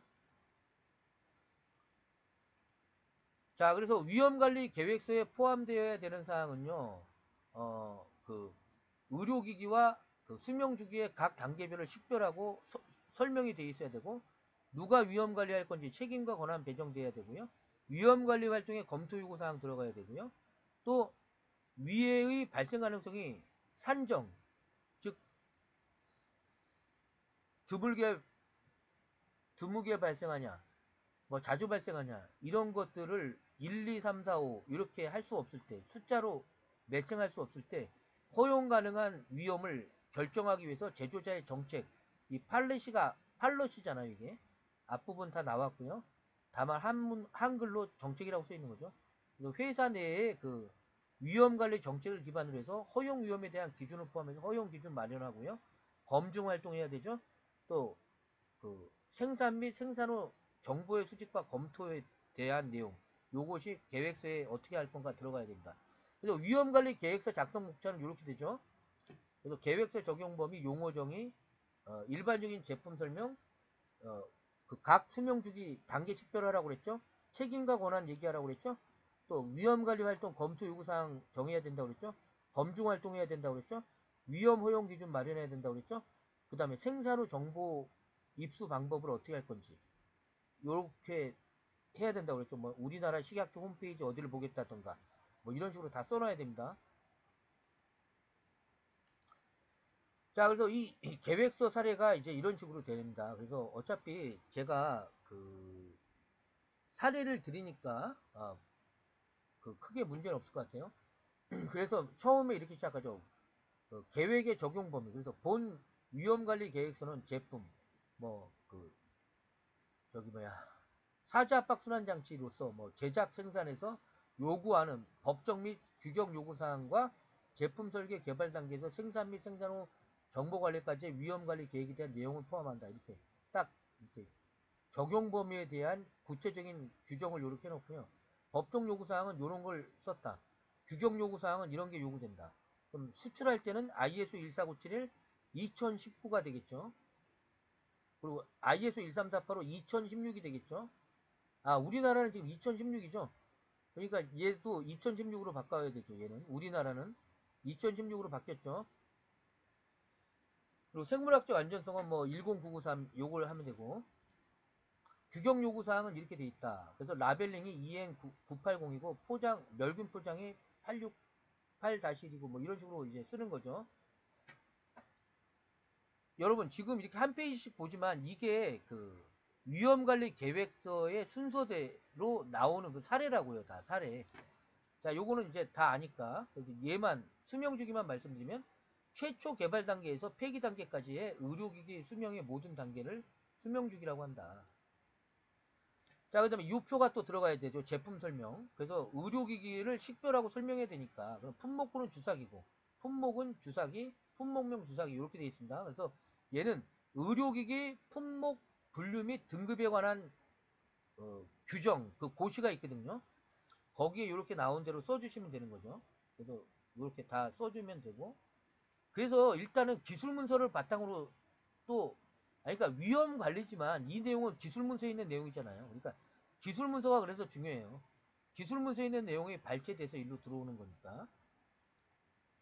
자, 그래서 의료기기의 그 수명 주기에 따른 위험 관리 그 적용 범위를 보면, 이게 이제 위험 관리 라이프 사이클이 되죠. 그래서 빨간색이 위험 관리 모니터링이고요. 그리고 이 파란색이 기본 업무 흐름이 되겠습니다. 그래서 기본 업무 흐름은 어떻게 돼요? 설계 및 개발 기획, 설계 및 개발하죠. 기획하고 개발하죠. 검토, 리뷰하죠. 밸리데이션 하죠. 베리피케이션 하죠. 프로덕션 하죠. 포장 및 운송하죠. 그 다음에 생산 후 정보 조사를 하죠. 이렇게. 그럼 이 각 단계는 이렇게 되지만 분평통 전위생, 분평통 전위생 똑같잖아요. 이제 그러니까 한 같이 공부한 이런 내용들이 이제 아주 이해가 빨리 되시리라고 생각합니다. 그래서 위험관리 계획에서 이렇게 적용되고 위험 분석, 또 위험 평가, 통제 이렇게가 돼가지고 위험 평가 보고서, 위험관리 보고서라고 생각하셔도 돼요. 위험관리 보고서니까 이제 전체 내용이 다 포함되면서 다시 또 이렇게 계속 순환관계가 된다 이렇게 보시면 됩니다. 그래서 각 단계별로 이렇게 위험 사정이 필요한가 이런 것들을 보는 거니까 이거 보고 뭐 이해 안 가시는 분은 없을 것 같아요. 설명을 드렸으니까 일단. 자, 그 다음에 책임과 권한은 누가 할 거고 승인은 누가 할 거고 데이터 분석은 누가 할 건가. 그죠? 시정 및 예방 조치 같은 거. 또 새로운 유해 요인이나 알려진 유해 요인에 대해서 어떻게 누가 검토할 건가. 이게 다 규정이 돼 있어야 됩니다. 자, 그럼 위험관리 단계에서 수행 및 검토자, 승인자, 그래서 이렇게 다 돼 있습니다. 이렇게 이 표가 위험관리 계획서에 들어간다고요. 알겠죠? 그래서 분평통 전위생, 분평통 전위생. 괜히 외우라고 그런 거 아닙니다. 자, 끝났잖아요. 그럼 누가 할 건가 써주면 되고 이 표가 계획서에 책임과 권한에 이 표가 들어가면 되는 거죠. 말이 이거지. 위험관리 보고서 연구소장이 한다 이렇게 뭐 연구소장이 승인할 수도 있어요. 위험관리 보고서는 굳이 그러니까 예를 들어서 그렇다. 자, 그 다음에 그래서 위험관리 활동 단계별 검토사항, 그러면 위험관리 수명주기별 관리 예시, 그러면 이제 하나씩 이제 보는 거죠. 라이프 사이클 입장에서. 그럼 설계 및 개발 입력에서는 설계 개발 기획에 사용된 객관적 자료, 요런 것들, 위험 상태다. 그러면 정상 상태, 고장 상태, 이런 것들을 통해서 위험을 감소하고 추진 평가해야 되기 때문에 이 위험 관리에 대한 입력 요소가 이제 첫 라이프 사이클의 첫 단계인 설계 및 개발 입력이 들어가고요. 또 설계 및 개발 출력에도 이렇게 쓰면 되고요. 자, 그 다음에 위험 계획 분평통 이런 식으로 나가죠. 그래서 각 단계별로 요런 거 위험 기획에서는 위험 활동을 위한 사전 분석 사항들, 또 계획 수립 및 위험 수락 기준 요런 거 이게 이제 위험 관리 규격에 나와 있고 결과물은 위험관리 계획서가 되고요. 그 다음에 위험 분석은 의도된 용도 및 의료기기 안전성과 관계된 특성, 위해윤의 식별 위헌상정 이런 게 있고요. 그래서 관련 자료는 요거 임상정보, 설계 FMEA, 고객 설문 뭐 이런 게 있다. 위험관리 보고서가 결과물이고 개발 책임자, 뭐 연구소장이라면 연구소장.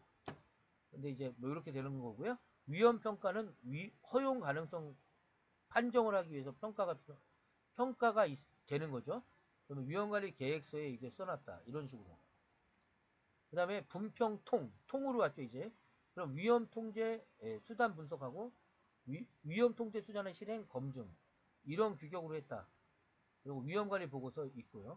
전체 잔여 위험 평가는 전체 위험의 수용 가능성을 보겠다. 위험관리 계획서, 또 공정 FMEA 보고서에 있다. 그러면 얘는 위험관리 보고서 안에 들어가죠, 내용이. 생산 및 생산 후 정보는 정보 수집 방법은 어떻게 하겠다. 정보는 어떻게 분석하겠다. 정보의 검증. 또 위험의 재사정 검토. 그래서 이거는 결국 카파가 들어가야죠. 카파. 그래서 시정 및 예방 조치 차원에서 고객 피드백 규정 절차서 이걸 따라가겠다. 우리 회사 내규를 또 시정 및 예방 조치 보고서, 내부 감사 보고서 이렇게. 그래서 위험관리 보고서에 반영을 한다. 뭐 이런 얘기죠. 자, 그래서 위험 허용 기준에 대해서는 사실 앞에서 다 했던 거를 이제 계획서랑 절차서로 한 번 더 공부하고 마감하는 겁니다. 그래서 위험 허용 기준에서는 반드시 위험관리 이전에 결정이 돼야 되고, 위험관리 정책에서 유래돼야 되고, 특정 의료기기와 의도된 용도에 맞게 기준을 설정해야 되고, 발생 가능성과 심각성의 단계는 최소 3단계 이상으로 해야 됩니다. 이거는 규격이 안 나와 있다고 해서 내 마음대로 하는 게 아니라고 앞에서 누차 말씀드렸어요. 근데 규격에는 최소 3단계 이상은 해야 된다. 이렇게 나와 있어요. 그럼 발생 빈도도 최소 3단계 이상으로 잡아야 돼요. 그리고 심각도도 최소 3단계 이상으로 잡아라. 이런 얘기입니다. 그러면 근거 자료는 뭘 봐야 된다고 그랬어요? 이런 빈도 잡을 때 위험관리 제품 사용에 대한 설문조사. 그러니까 우리 회사 제품의 통계량 봐야 된다고 그랬죠? 관련 성적서 및 임상자료, 또 미국 FDA라든가 CE의 리콜 사례, 관련 국제 규격 봐야 된다고 그랬죠? 또 규격이 업데이트 리비전 될 수도 있으니까 최신 규격에 맞게 가야 되겠죠? 관련 학회 사례, 즉 논문 봐야 된다고 그랬죠? 다 말씀드렸어요, 앞에서. 또 브레인스토밍, 회사 자체적으로 회의를 해서 나온 결과도 인정을 해준다. 그렇지만 논문이라든가 어떤 문헌이 있어야 돼요. 알겠죠? 그러니까 가급적이면 이 6개를 다 반영을 해라. 이런 얘기가 되고요. 자, 위험 허용 기준에서는 probability, 발생 빈도죠. 이건 다 이제 아니까. 그럼 얘만 들어드리면 되죠. 그러면 발생 가능성이 아예 없다. 그럼 주사기가 브라켓이 부러지는 경우 있나요? 거의 없겠죠. 그러니까 9분은 1이 되고 이게 위험 산정이 되죠. 또 별로 발생하지 않으면 저기 잘못된 라벨링, 멸균이 파괴된다. 이런 것들은 잘 발생되지 않죠. 그렇지만 발생 가능성이 있으니까 2로 잡았고, 가끔 발생하는 거 뭐예요? 주사기 눈금이 인쇄가 불량한 경우가 생기거든요. 이런 경우가 조금 밀려가지고 자동 공정에서 이런 경우는 가끔 발생된다. 또 이제 주사기 외통이 균열이 발생되는 거죠. 크랙이. 그렇지만 주사기 외통이 균열이 발생된다. 무슨 뜻이에요?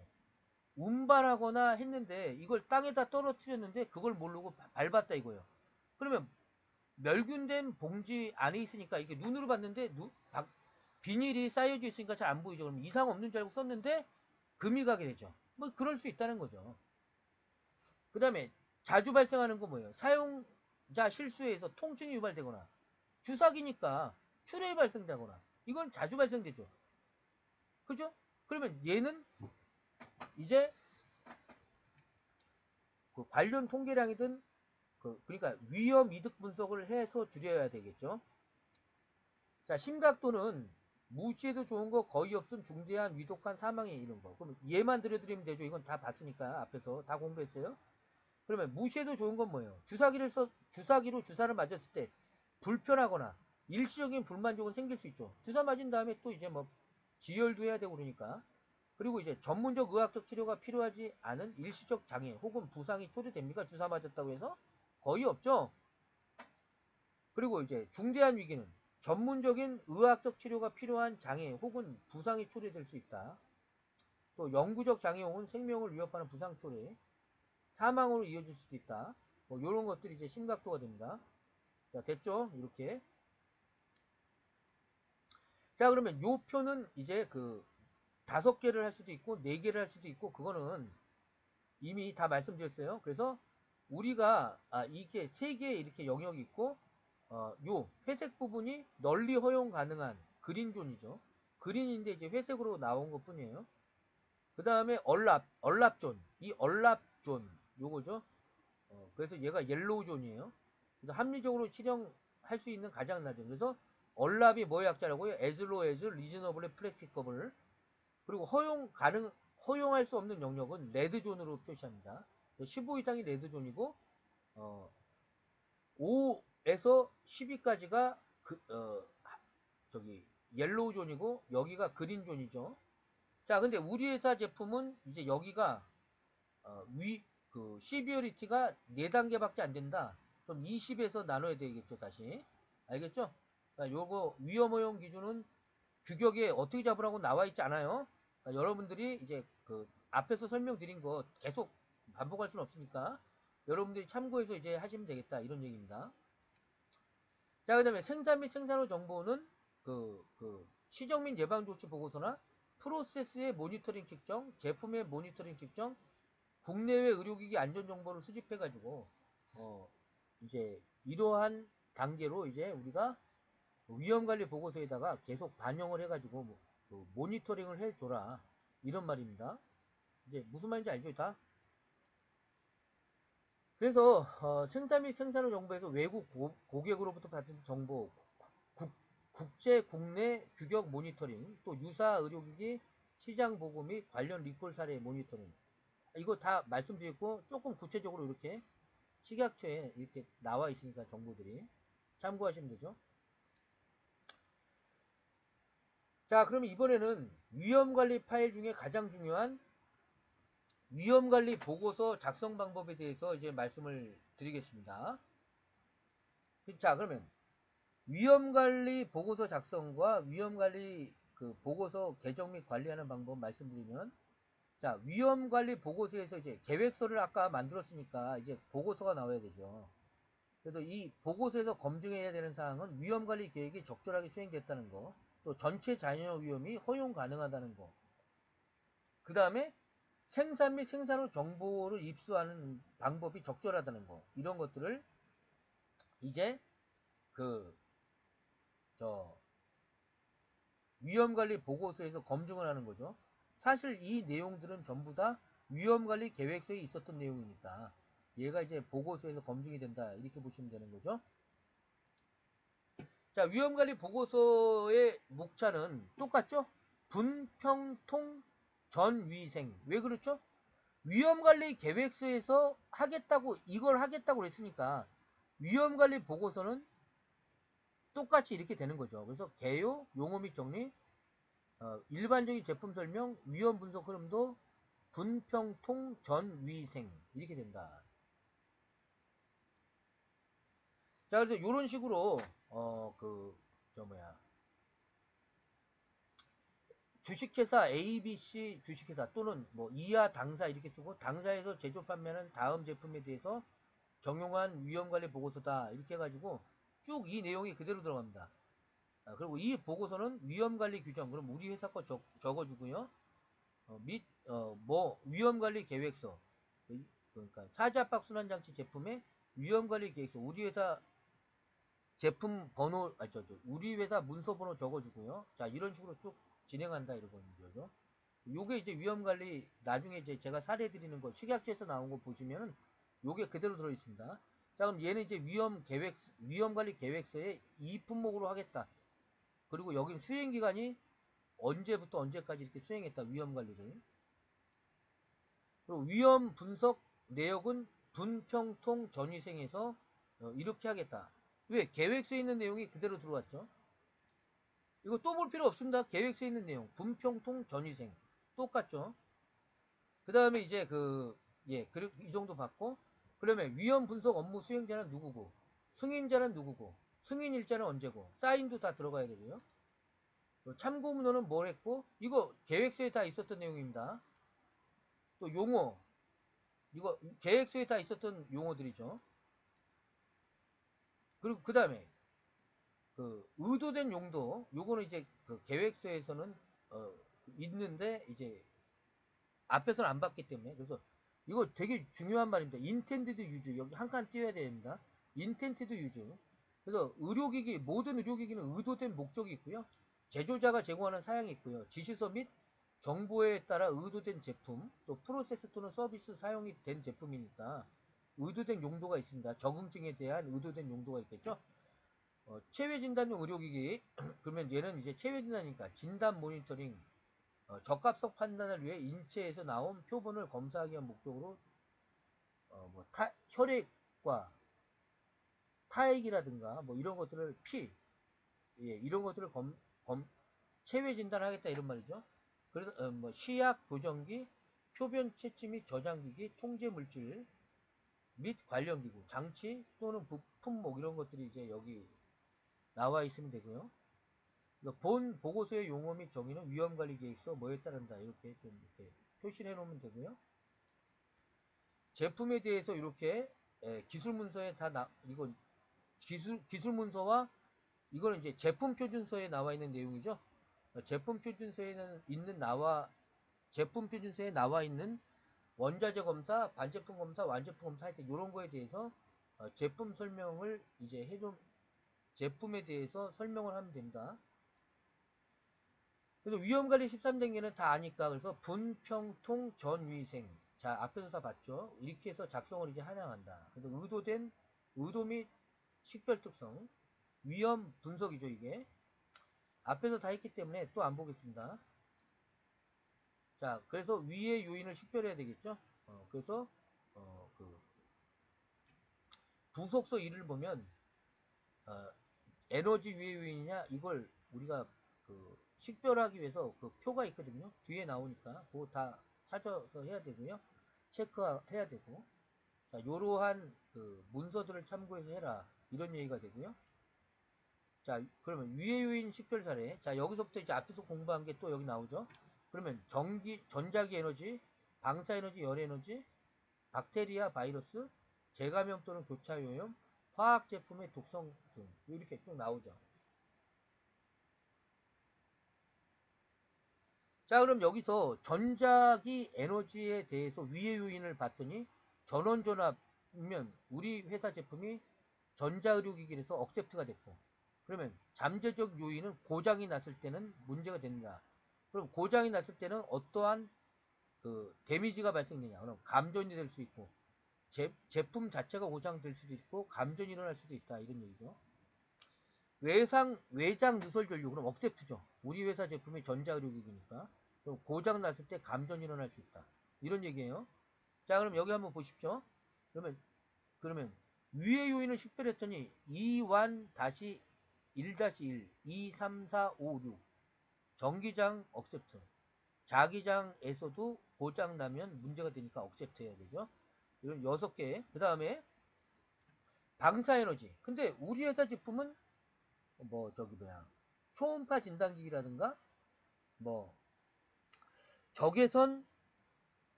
그러니까 가정용 의료기기 중에 그 원적외선 치료기라든가 그런 게 아니니까 not accept가 됐으니까 적을 게 하나도 없죠. 그죠? 근데 이제 만약에 우리 회사 제품이 그 적외선 체형 진단기인데 열이 발생된다.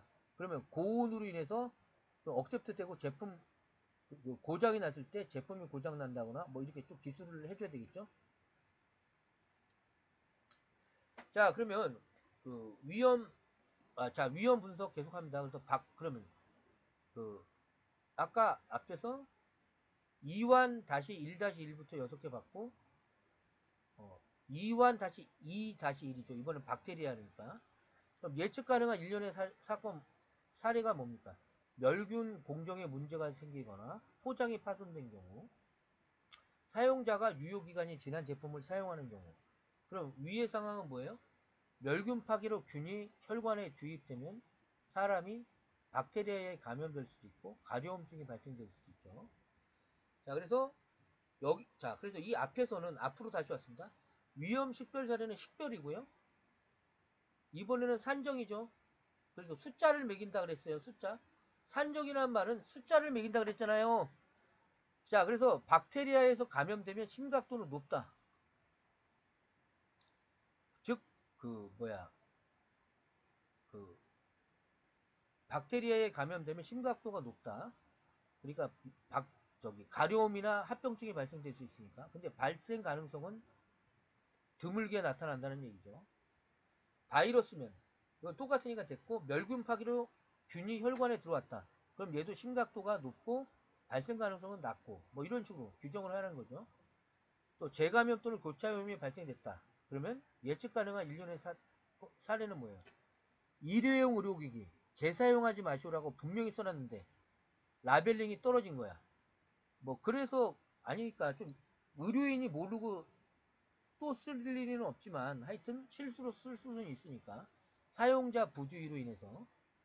그러면 타인의 혈액이라든가 이런 것들이 사람 몸속으로 들어가니까 에이즈 감염될 수 있죠. 박테리아 감염이 일어날 수가 있죠. 알겠죠? 그러면 심각도는 대단히 높고 발생 가능성은 낮죠.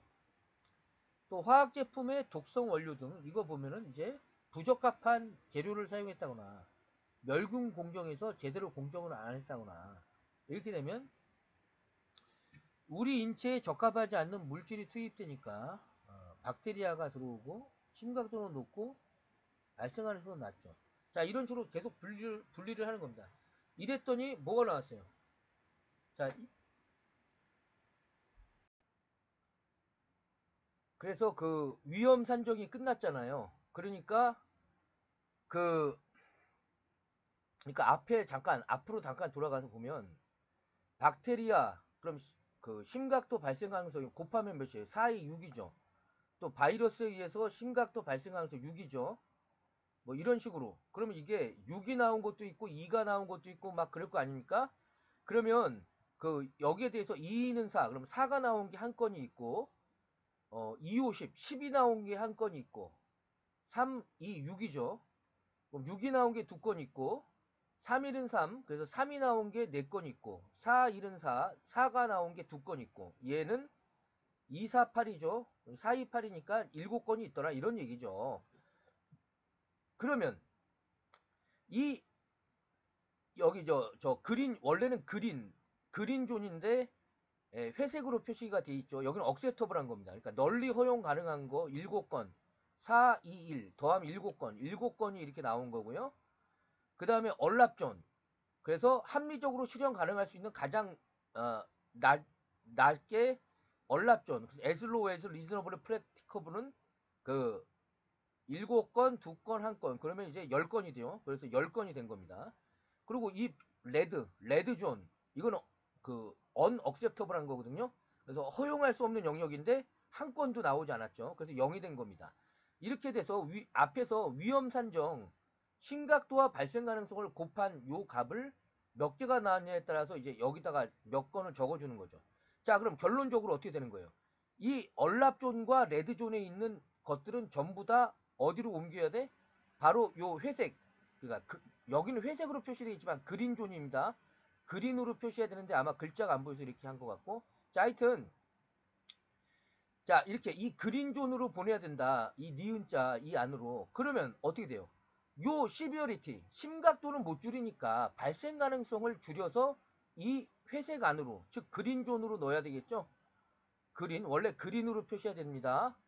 자, 이런 얘기가 되는 거죠. 그죠? 그래, 이렇게 위험을 분평통, 그래서 통제를 하는 거죠. 위험을 통제를 해서 이 안으로 오게끔, 억셉터블하게 들어오게끔 만들어줘야 되는 거죠. 이런 것들을. 자, 이해 가셨죠? 다시 한번 설명합니다. 심각도랑 발생 가능성을 곱해서 요 각각의 그 위험 식별이 된 거를 쭉 이렇게 개수를 세는 거야. 그래서 6개는, 그러니까 6점으로 나온 건 몇 개, 뭐 6점으로 나온 거는 뭐 4건이다. 그럼 4건 이렇게 여기다가 적는 거죠. 사라고. 그리고 뭐 저기 그 발생 가능성은 별로 없는데 거의 없다. 여기가 한 건이 나왔으면 한 건 이렇게 적는 거라 이거죠. 이렇게 적어서 이렇게 적어가지고 얘를 이제 위험을 낮춰야 돼. 이제부터는 이제 통제로 들어갑니다. 여기까지가 분평통에서 위험 평가까지 온 거고 통제로 이제 넘어가야죠. 통제로 넘어가서 얘를 그린존 이쪽 회색 구간 안으로 이제 옮겨야 된다 이거예요. 그러니까 여기는 회색으로 표시했지만 그린이라고 해요. 원래 그린색으로 표시해야 되는데 이렇게 된 거예요. 자, 그래서 위험 통제로 넘어가야죠. 분평통에서 이제 통까지 온 겁니다.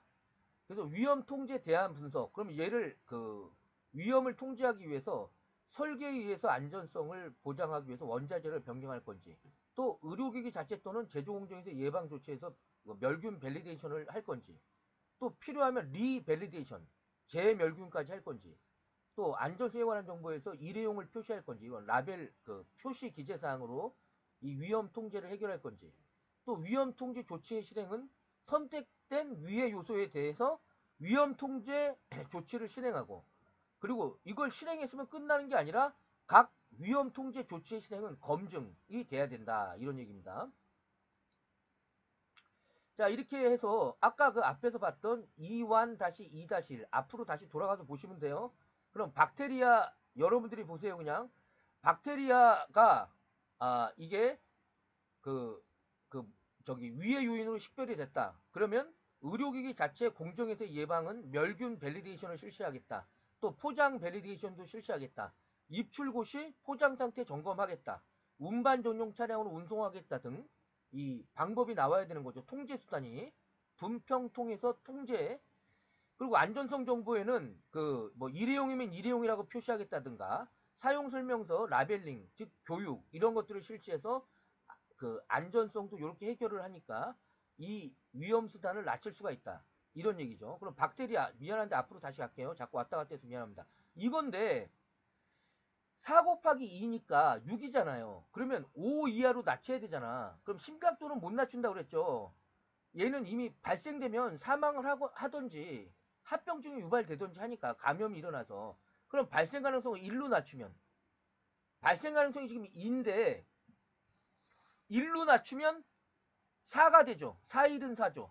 그러니까 4가 되니까 5 이하로 들어왔으니까 위험이 통제된 겁니다. 아셨죠? 즉 여기 있던 게 이 안으로 들어온 거죠.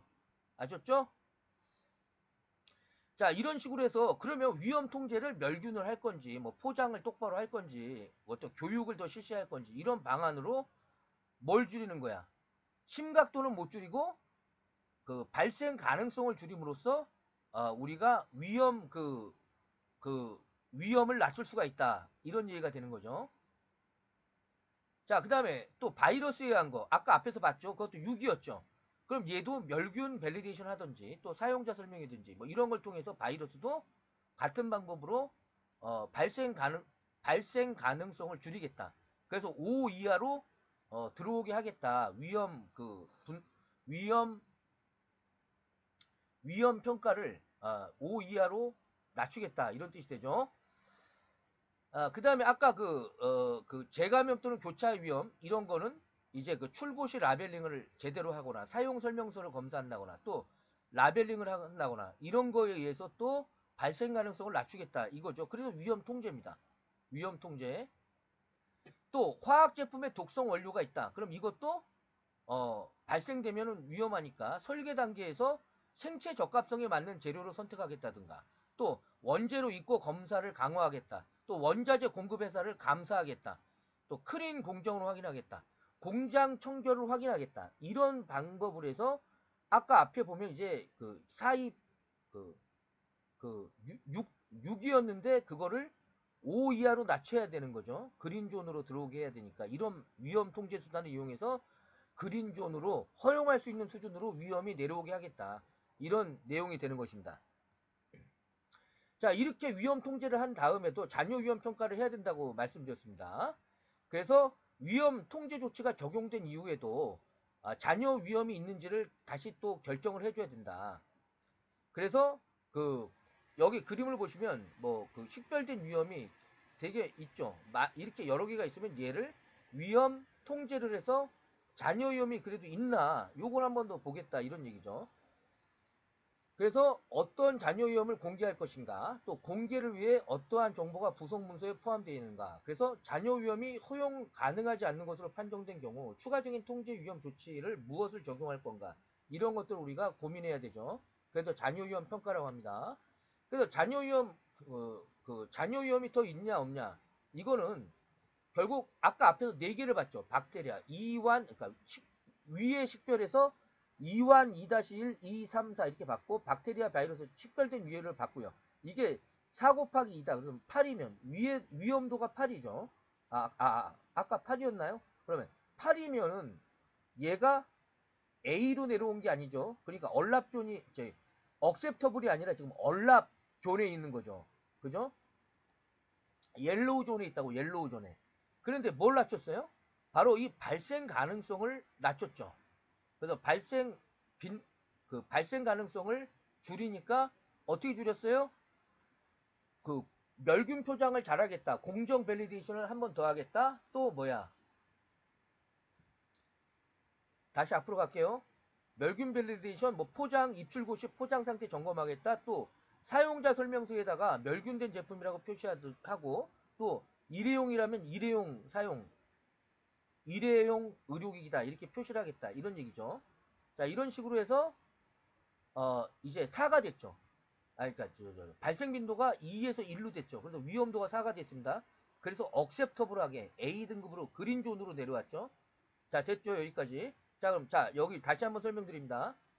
발생 가능성은 그러니까 심각도는 못 줄이죠. 왜? 얘는 발생되면 일단 심각하니까. 그래서 심각도는 하나도 못 줄이고 그대로 왔죠. 얘는 못 건드리니까. 그러나 발생 가능성이 얘는 2였는데 이 발생 빈도를 확 줄임으로써 그죠? 위험 통제를 했잖아요. 아까 밸리데이션도 하고 사용자 설명서에다가 쓴다거나 이렇게. 그래서 4, 2, 8이었어. 그래서 옐로우존, 즉 얼랍존에 있었던 것을 그린존으로 옮겼죠. 5 이하로 위험도를 5 이하로 낮췄죠. 위험도를 5 이하로 낮췄죠. 위험도를 5 이하로 낮췄죠. 이해가십니까? 자, 이렇게 오는 것입니다. 자, 여기까지 이해가셨죠? 자, 그 다음에 위험 통제에서 이제 그 위험 이득 분석.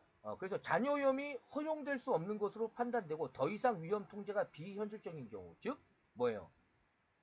주사 바늘로 사람 몸을 찌른다거나 X 방사선은 몸에 나쁘지만 진단 방사선 엑스레이를 이용해서 사람을 진단한다거나 이거는 어쩔 수 없이 필요한 거죠. 그렇기 때문에 잔여 위험이 허용될 수 없는 것으로 판정되고 더 이상 위험 통제가 안 되니까 비현실적이죠. 그래서 의도된 용도에 따른 의료 이득이 잔여 위험을 초과하는지를 판단해야 돼. 그래서 이득이 더 크다는 것을 증명해야 돼. 그럼 아무렇게나 하면 안 된다고 그랬죠. 관련 정보 찾고 문헌 찾고 임상 자료 또 이 의료기기가 얼마나 사용되는지 통계도 내보이고 그죠? 또 그 위험 사례 같은 거를 찾아서 자주 발생이 안 되고 없으니까 즉 이득이 위험보다 더 높으니까 이득이 위험보다 더 높다는 것을 이러한 자료를 통해서 증명을 했기 때문에 잔여 위험을 어떤 그 안전성 정보로 공개할 것인가 이걸 결정해서 얘를 위험 이득 분석을 해서 이득이 위험보다 더 크다는 걸 입증하면 결국에는 그 위험을 위험 통제가 돼서 이제 넘어갈 수가 있는 거죠. 자, 그래서 위험 통제 조치로부터 발생하는 위험. 그러면 새로운 위해 요인 또는 위해 상황이 야기되거나 이건 뭐예요? 위험 통제를 했지만 여전히 그러니까 위험 통제를 했지만 위험 통제를 한 그것 때문에 다른 게 위험이 커질 수도 있죠. 그런 얘기입니다. 앞에서 다 했던 내용이니까. 그래서 이전에 산정된 다른 요인의 위험도가 증가하는 부정적인 영향을 찾아내라. 그래서 발생된 경우에는 다시 위험 산정, 평가, 통제, 위험이득 분석 절차를 다시 시행해야 됩니다. 알겠죠? 그래서 위험 통제가 이제 완료됐으면 개별적으로 식별된 위해 요인에 대해서 위험이 허용 가능한 수준으로 감소되고 위험 통제가 확실하게 완료되었다. 이것을 우리가 기록에다 남기고요. 그래서 전체 잔여 위험 허용 가능성 평가. 그래서 분평통 전위생 분평통 전위생에서 전까지 왔죠.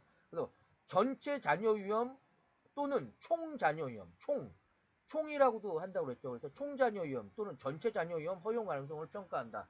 여기서 포괄적인 잔여 위험이 수락되었는가 억셉터블한가. 그럼 수락되었으면 억셉터블한 거죠. 또 포괄적인 잔여 위험이 수락 불가의 경우에는 의학적인 이점이 잔여 위험을 능가하는지 즉 뭐예요? 위험 이득 분석을 해라 이 말이죠. 위험과 이득 분석을 해서 이득이 더 크다는 것을 문헌적으로 통계적으로 입증을 해야 된다. 그래서 의도된 사용 또 의도된 사용 목적의 의학적 이점들에 관한 데이터와 문헌들을 검토해 가지고 위험보다는 이득이 더 크다는 것을 증명해야 된다고 그랬죠. 만일 이 증거가 의학적인 이점들이 잔여 위험들을 능가한다는 결론을 뒷받침하지 못하면 위험은 여전히 수락 불가가 된다. 이런 얘기입니다. 자, 그 다음에 그래서 위험관리 보고서까지 작성되면 위험관리 보고서에 끝에 뭐가 붙어요? 부록으로 FMEA 보고서가 붙죠. 즉 우리가 여태까지 공부한 거의 결론은 FMEA 보고서를 만들기 위해서 여태까지 공부를 한 거라고 생각하시면 돼요. 그래서 리스크 어널리시스 즉 위험을 분석한 결과 위의 식별이 RA08이 심각도가 4고 위험한 거죠. 발생 가능성이 1이다. 그러면 위험이 그러면 4일은 4니까 4죠. 그럼 억셉터블 하죠. 그러면 수락된 거죠. 추가 위험이 없으면 NO. 그럼 통제가 완료됐으면 YES. 전체 잔여 위험 허용 가능성 평가에서 더 이상 잔여 위험이 없으면 허용 가능. 이런 식으로 적는 겁니다. 자, 이런 식으로 해서 FME 보고서가 간단하게 이렇게 나왔고요. 그래서 위험관리 보고서는 위험관리 보고서에는 다음과 같은 내용들이 보증이 돼줘야 된다. 그래서 위험관리 계획서에 따라서 수행됐냐? 전체 잔여 위험이 허용 가능하냐? 또 생산 및 생산후 정보를 입수하기 위한 적절한 방법이 마련되어 있나? 이런 거에 의해서 위험관리 책임자라든가 품질 책임자가 이걸 검토하고 위험관리 보고서에 이런 내용이 들어가야 된다. 이런 내용이 되겠습니다. 그 다음에 생산 및 생산후 정보는 품질 책임자는 생산후 정보를 AS 요원, 사용관리자, 사용자, 판매 영업소를 통해서 위험관리 정보를 수집하고 위험 요인이 발견되면 위험관리 회의를 소집해가지고 그 식별된 위험 요인을 그 해당 부서의 위험 요인을 삭제 또는 경감시키고 잔여 위험 평가까지 이렇게 계속 위험관리 감시 활동을 실시해야 된다. 이렇게 말씀드렸고, 생산 후 정보 입수 방법은 다 이제 아시죠? 피드백 관점에서는 GMP에서 피드백 관점에서는 고객 만족도 조사 절차 요거에 의해서 매년 12월 고객 만족도 조사를 실시하겠다든가, 또 내부 감사에서 내부 품질 감사 절차서에 따라 그 품질 감사를 실시해서 그 결과를 가지고 또 생산 후 정보 입수 방법에도 넣을 수가 있고요. 그 다음에 그 다음에 생산 및 생산 후 정보를 수집하고 검토하기 위한 시스템을 만들어야 되죠. 그래서 누가 운영할 거고 사용자로부터 생성되는 정보를 수집하고 가공하도록 이렇게 시스템을 만들어줘야 된다. 그리고 또 표준이 규격이 변경될 수도 있기 때문에 그런 것들을 감안해서 계속 위험관리 활동을 해줘야 된다. 이런 얘기가 되겠습니다. 자, 그래서 그 생산 및 생산후 정보에서는 연도별 시장 판매 기록 이런 거, 그래서 우리 회사가 판매 수량이 몇 대고 클레임이 몇 건 들어왔고 AS는 몇 건이고 이런 것들을 합계를 내서 고객 불만 및 AS 보고서 여기에 남기고요. 또 의료 사고가 없으면 없다. 또 고객 설문지 연 1회 만족도 조사하면 좋고요. 유사기기에 관한 정보, 그래서 비슷한 경쟁사 제품들 좀 적으면서 그 제품들을 추적하는 거죠. 대부분 이제 우리보다 큰 회사를 선택하죠. 그래야 이제 판매 수량이 우리보다 많을 수 있기 때문에 경쟁사지만 그런 회사가 사고가 나나 안 나냐를 보는 게 더 낫지, 우리보다 뭐 진짜 영세한데 그런 데를 판매 수량도 적은 업체를 택할 필요는 없죠. 자, 그래서 위험관리 파일을 정기적으로 이제 개정을 해줘야 된다. 이런 얘기입니다. 그래서 그 해당 의료기기의 특성에 따른 위험의 정도, 또 관리 자원의 상태에 따라 적절한 주기를 설정해서 정기적으로 갱신하고, 사내의 위험관리 절차서, 위험관리 보고서, 계획서 보고서 이런 것들을 계속 업데이트 할 필요가 있다. 그러니까 개정할 필요가 있다. 이런 말입니다. 그래서 위험관리 파일을 정기적으로 할 수도 있지만 비정기적으로 해야 되는 경우는, 이제 비정기적으로 개정이 필요한 경우는 재료가 변경됐을 때, 그죠? 그래서 동일 재료라고 할지라도 공급업체가 변경될 때, 이럴 때가 있어요. 이게 진짜 심각한 일인데요. 자, 제 말 한번 잘 들어보세요. 그러니까 공급업체가 우리 회사에게 납품을 막 하다가, 너희 회사가 우리 회사는 이제 이 제품을 더 이상 생산 안 하려고 그래. 왜냐면 마진이 안 남아. 이렇게 되는 경우가 있죠. 아주 심각하죠. 그래서 동일 재료를 할지라도 공급업체가 변경될 경우에는 그 위험관리 파일도 개정을 해야 되고요. 아주 심각한 경우는 생물학적 안전성 시험도 다시 해야 될지 몰라요. 굉장히 심각합니다. 그래서 근거 자료를 가지고, 그러니까 만약에 A라는 회사에서 공급을 받고 있었는데 A 회사에서 더 이상 안 만들겠다. 그러면 그동안 A 회사에서 만든 그 성분하고 우리 회사 그 원재료의 성분과 그런 것들을, 그러니까 임플란트 같은 경우에는 그렇다 이거죠. 특히 필러 같은 거, 그런 것들은 제 생각에는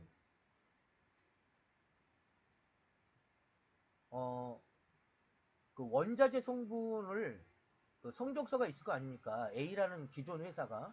근데 A라는 회사가 이제 더 이상 납품을 안 하겠대. 그러면 그 성분표와 동일한 것을 B라는 회사에다가 내밀고 너희가 만들어 이렇게 하면서 한 번쯤은 공인시험을 받을 필요가 있죠. 그러니까 생물학적 안전성 시험까지는 아니더라도 성분이라든가 이런 게 동일하다는 그런 객관적인 시험기관의 성적서 같은 거는 제조업체가 바뀌었을 때 임플란트 제품 같은 경우에는 그렇게 할 필요가 있다 이런 얘기죠. 그 다음에 설비가 있었는데 그 다른 공종으로 대체가 됐을 때 이런 때도 위험관리 그 개정이 필요하고요. 비정기적으로 언제든지 또 사소한 변경이 공정에 누적된 효과, 공급업체의 변경, 공급업체의 요구에 의한 변경, 의도된 용도 또는 의도된 사용자의 변경, 시스템의 일부인 장치 또는 시스템 중 하나의 특성이 변경된 경우 시스템 전체에 대한 평가가 필요할 때 어떻게 보면 밸리데이션이죠. 왜? 위험 관리는 해줘야 되는데 그거의 결과가 밸리데이션으로 나와야죠. 그래서 전체 시스템에 영향이 없다는 것을 평가해 줘야 되는 거죠. 자, 이제 거의 다 마무리되고 있습니다. 자, 그 다음에 자, 그래서 위험관리 파일의 관리에서 그 위험관리 계획서의 갱신 차수, 리비전, 버전하고 그 시기와 위험관리 보고서의 갱신 차수 시기가 동일하지 않다. 그래서 그 저기 뭐야 다른 위험관리 파일도 그 갱신 내용과 횟수, 갱신 시기가 서로 다를 수 있으면 이건 정상적인 거죠, 당연히. 왜냐하면 개발 단계에서 한 거니까. 개발 단계에서부터 위험 관리를 한다 이렇게 생각하시면 당연히 일치하지가 않죠. 다만 하나의 위험관리 파일이 갱신된 경우 이와 연관되어 있는 영향을 받을 수 있는 위험관리 파일은 동시에 순차적으로 다시 또 갱신될 수가 있게 되는 거죠. 예를 여기다 적어드렸는데 그 위험 허용 수준의 변경 등을 위해 위험관리 계획서 변경 시 위험관리 보고서는 새로운 허용 수준에 적합한지 검토하기 위해서 갱신이 돼야 되죠.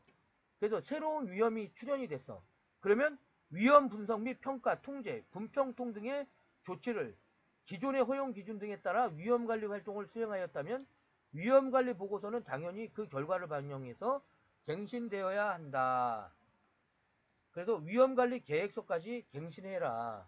자, 이런 내용이 이제 그 위험관리 그 파일의 그 개정과 관리 사항이 되겠습니다. 한번 보시면은 그 당연한 얘기구나 그런 것들을 이제 아실 수가 있고요. 자, 그래서 그 위험관리 파일의 그 관리는 그 해당 의료기기의 제조 및 판매가 중단되어 더 이상 사용하지 않는 경우에도 법적으로 요구하는 기간 동안 보관 관리해야 됩니다. 그래서 법적으로 요구하는 기간 그 이상으로 관리를 해줘야 되는데 의료기기법에 의하면 효력을 다한 품질 문서는 최소 한 부를 제품의 수명기간 동안 또는 제품 출고 후 2년 이상 보관을 해야 된다. 최소한 그 기간은 5년으로 이제 규정을 하고 있고요.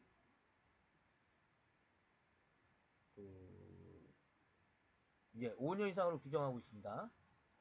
자, 이렇게 해서 그 종합적으로 쭉 말씀을 이제 드렸는데요. 우리가 맨 처음에 그 위험관리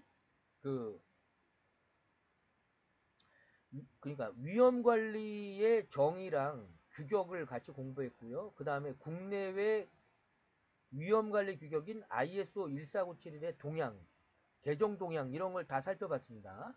그 다음에 그 위험관리의 그 13단계를 받고 그것을 짤막하게 분평통 전위생 이렇게 오라고 말씀드렸죠. 분평통 전위생 꼭 기억하시고요.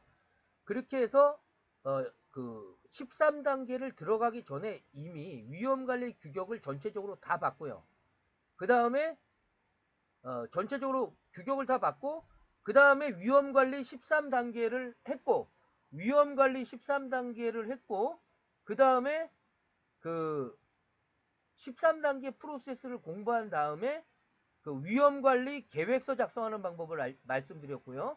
그 다음에 위험관리 보고서, 리스크 매니지먼트 레포트를 작성하는 것들을 실제적으로 그 13단계에 대해서 사례별로 전부 다 검토를 했습니다. 그래서 그때 봤더니 계획서에 나와 있는 내용이 보고서에 그 많이 들어간 건 사실이죠. 왜냐하면 계획서대로 보고서를 만들어야 되다 보니까 그렇게 됐다 이렇게 생각하시면 될 것 같습니다. 자, 그래서 이제 그 위험 관리에 대해서 전체적인 내용을 다 말씀드렸기 때문에 만약에 여러분들이 이제 이 수업을 듣고도 잘 이해가 안 가시면 일단은 요 교육 자료를 여러 번 보시는 게 중요하다 이런 말입니다. 이 교육 자료를 여러 번 보시면서 이해를 좀 하시고, 일단 오늘 공부한 거 중에 제일 중요한 거는 위험관리 그 프로세스 13단계 분평통 전위생, 이거를 통해서 13단계는 머릿속에 남기셔야 되고, 그걸 통해서 GMP 단계에서 그 위험관리 절차서가 있어야 되고, 위험관리 계획서랑 위험관리 결과보고서가 있어야 되고요. 그죠? 그리고 또 GMP 단계에서 위험관리를 식별했으면 거기에 대해서 설계 입력, 설계 검토, 설계 입력, 설계 기획부터 시작했죠. 설계 기획, 설계 입력, 설계 출력, 검토, 베리피케이션, 밸리데이션, 요런 식으로 이제 그 위험 관리가 반영된 GMP, 또 제품이 개발된 거, 그런 사항이 다 남아 있어야 그 위험 관리에 관계된 GMP 심사를 받을 때 그 수월하게 넘어갈 수가 있게 된다. 여기까지 다 말씀드렸습니다. 자, 그러면 오늘 고생하셨고요. 제 강의 듣느라고 고생하셨습니다. 감사합니다, 여러분.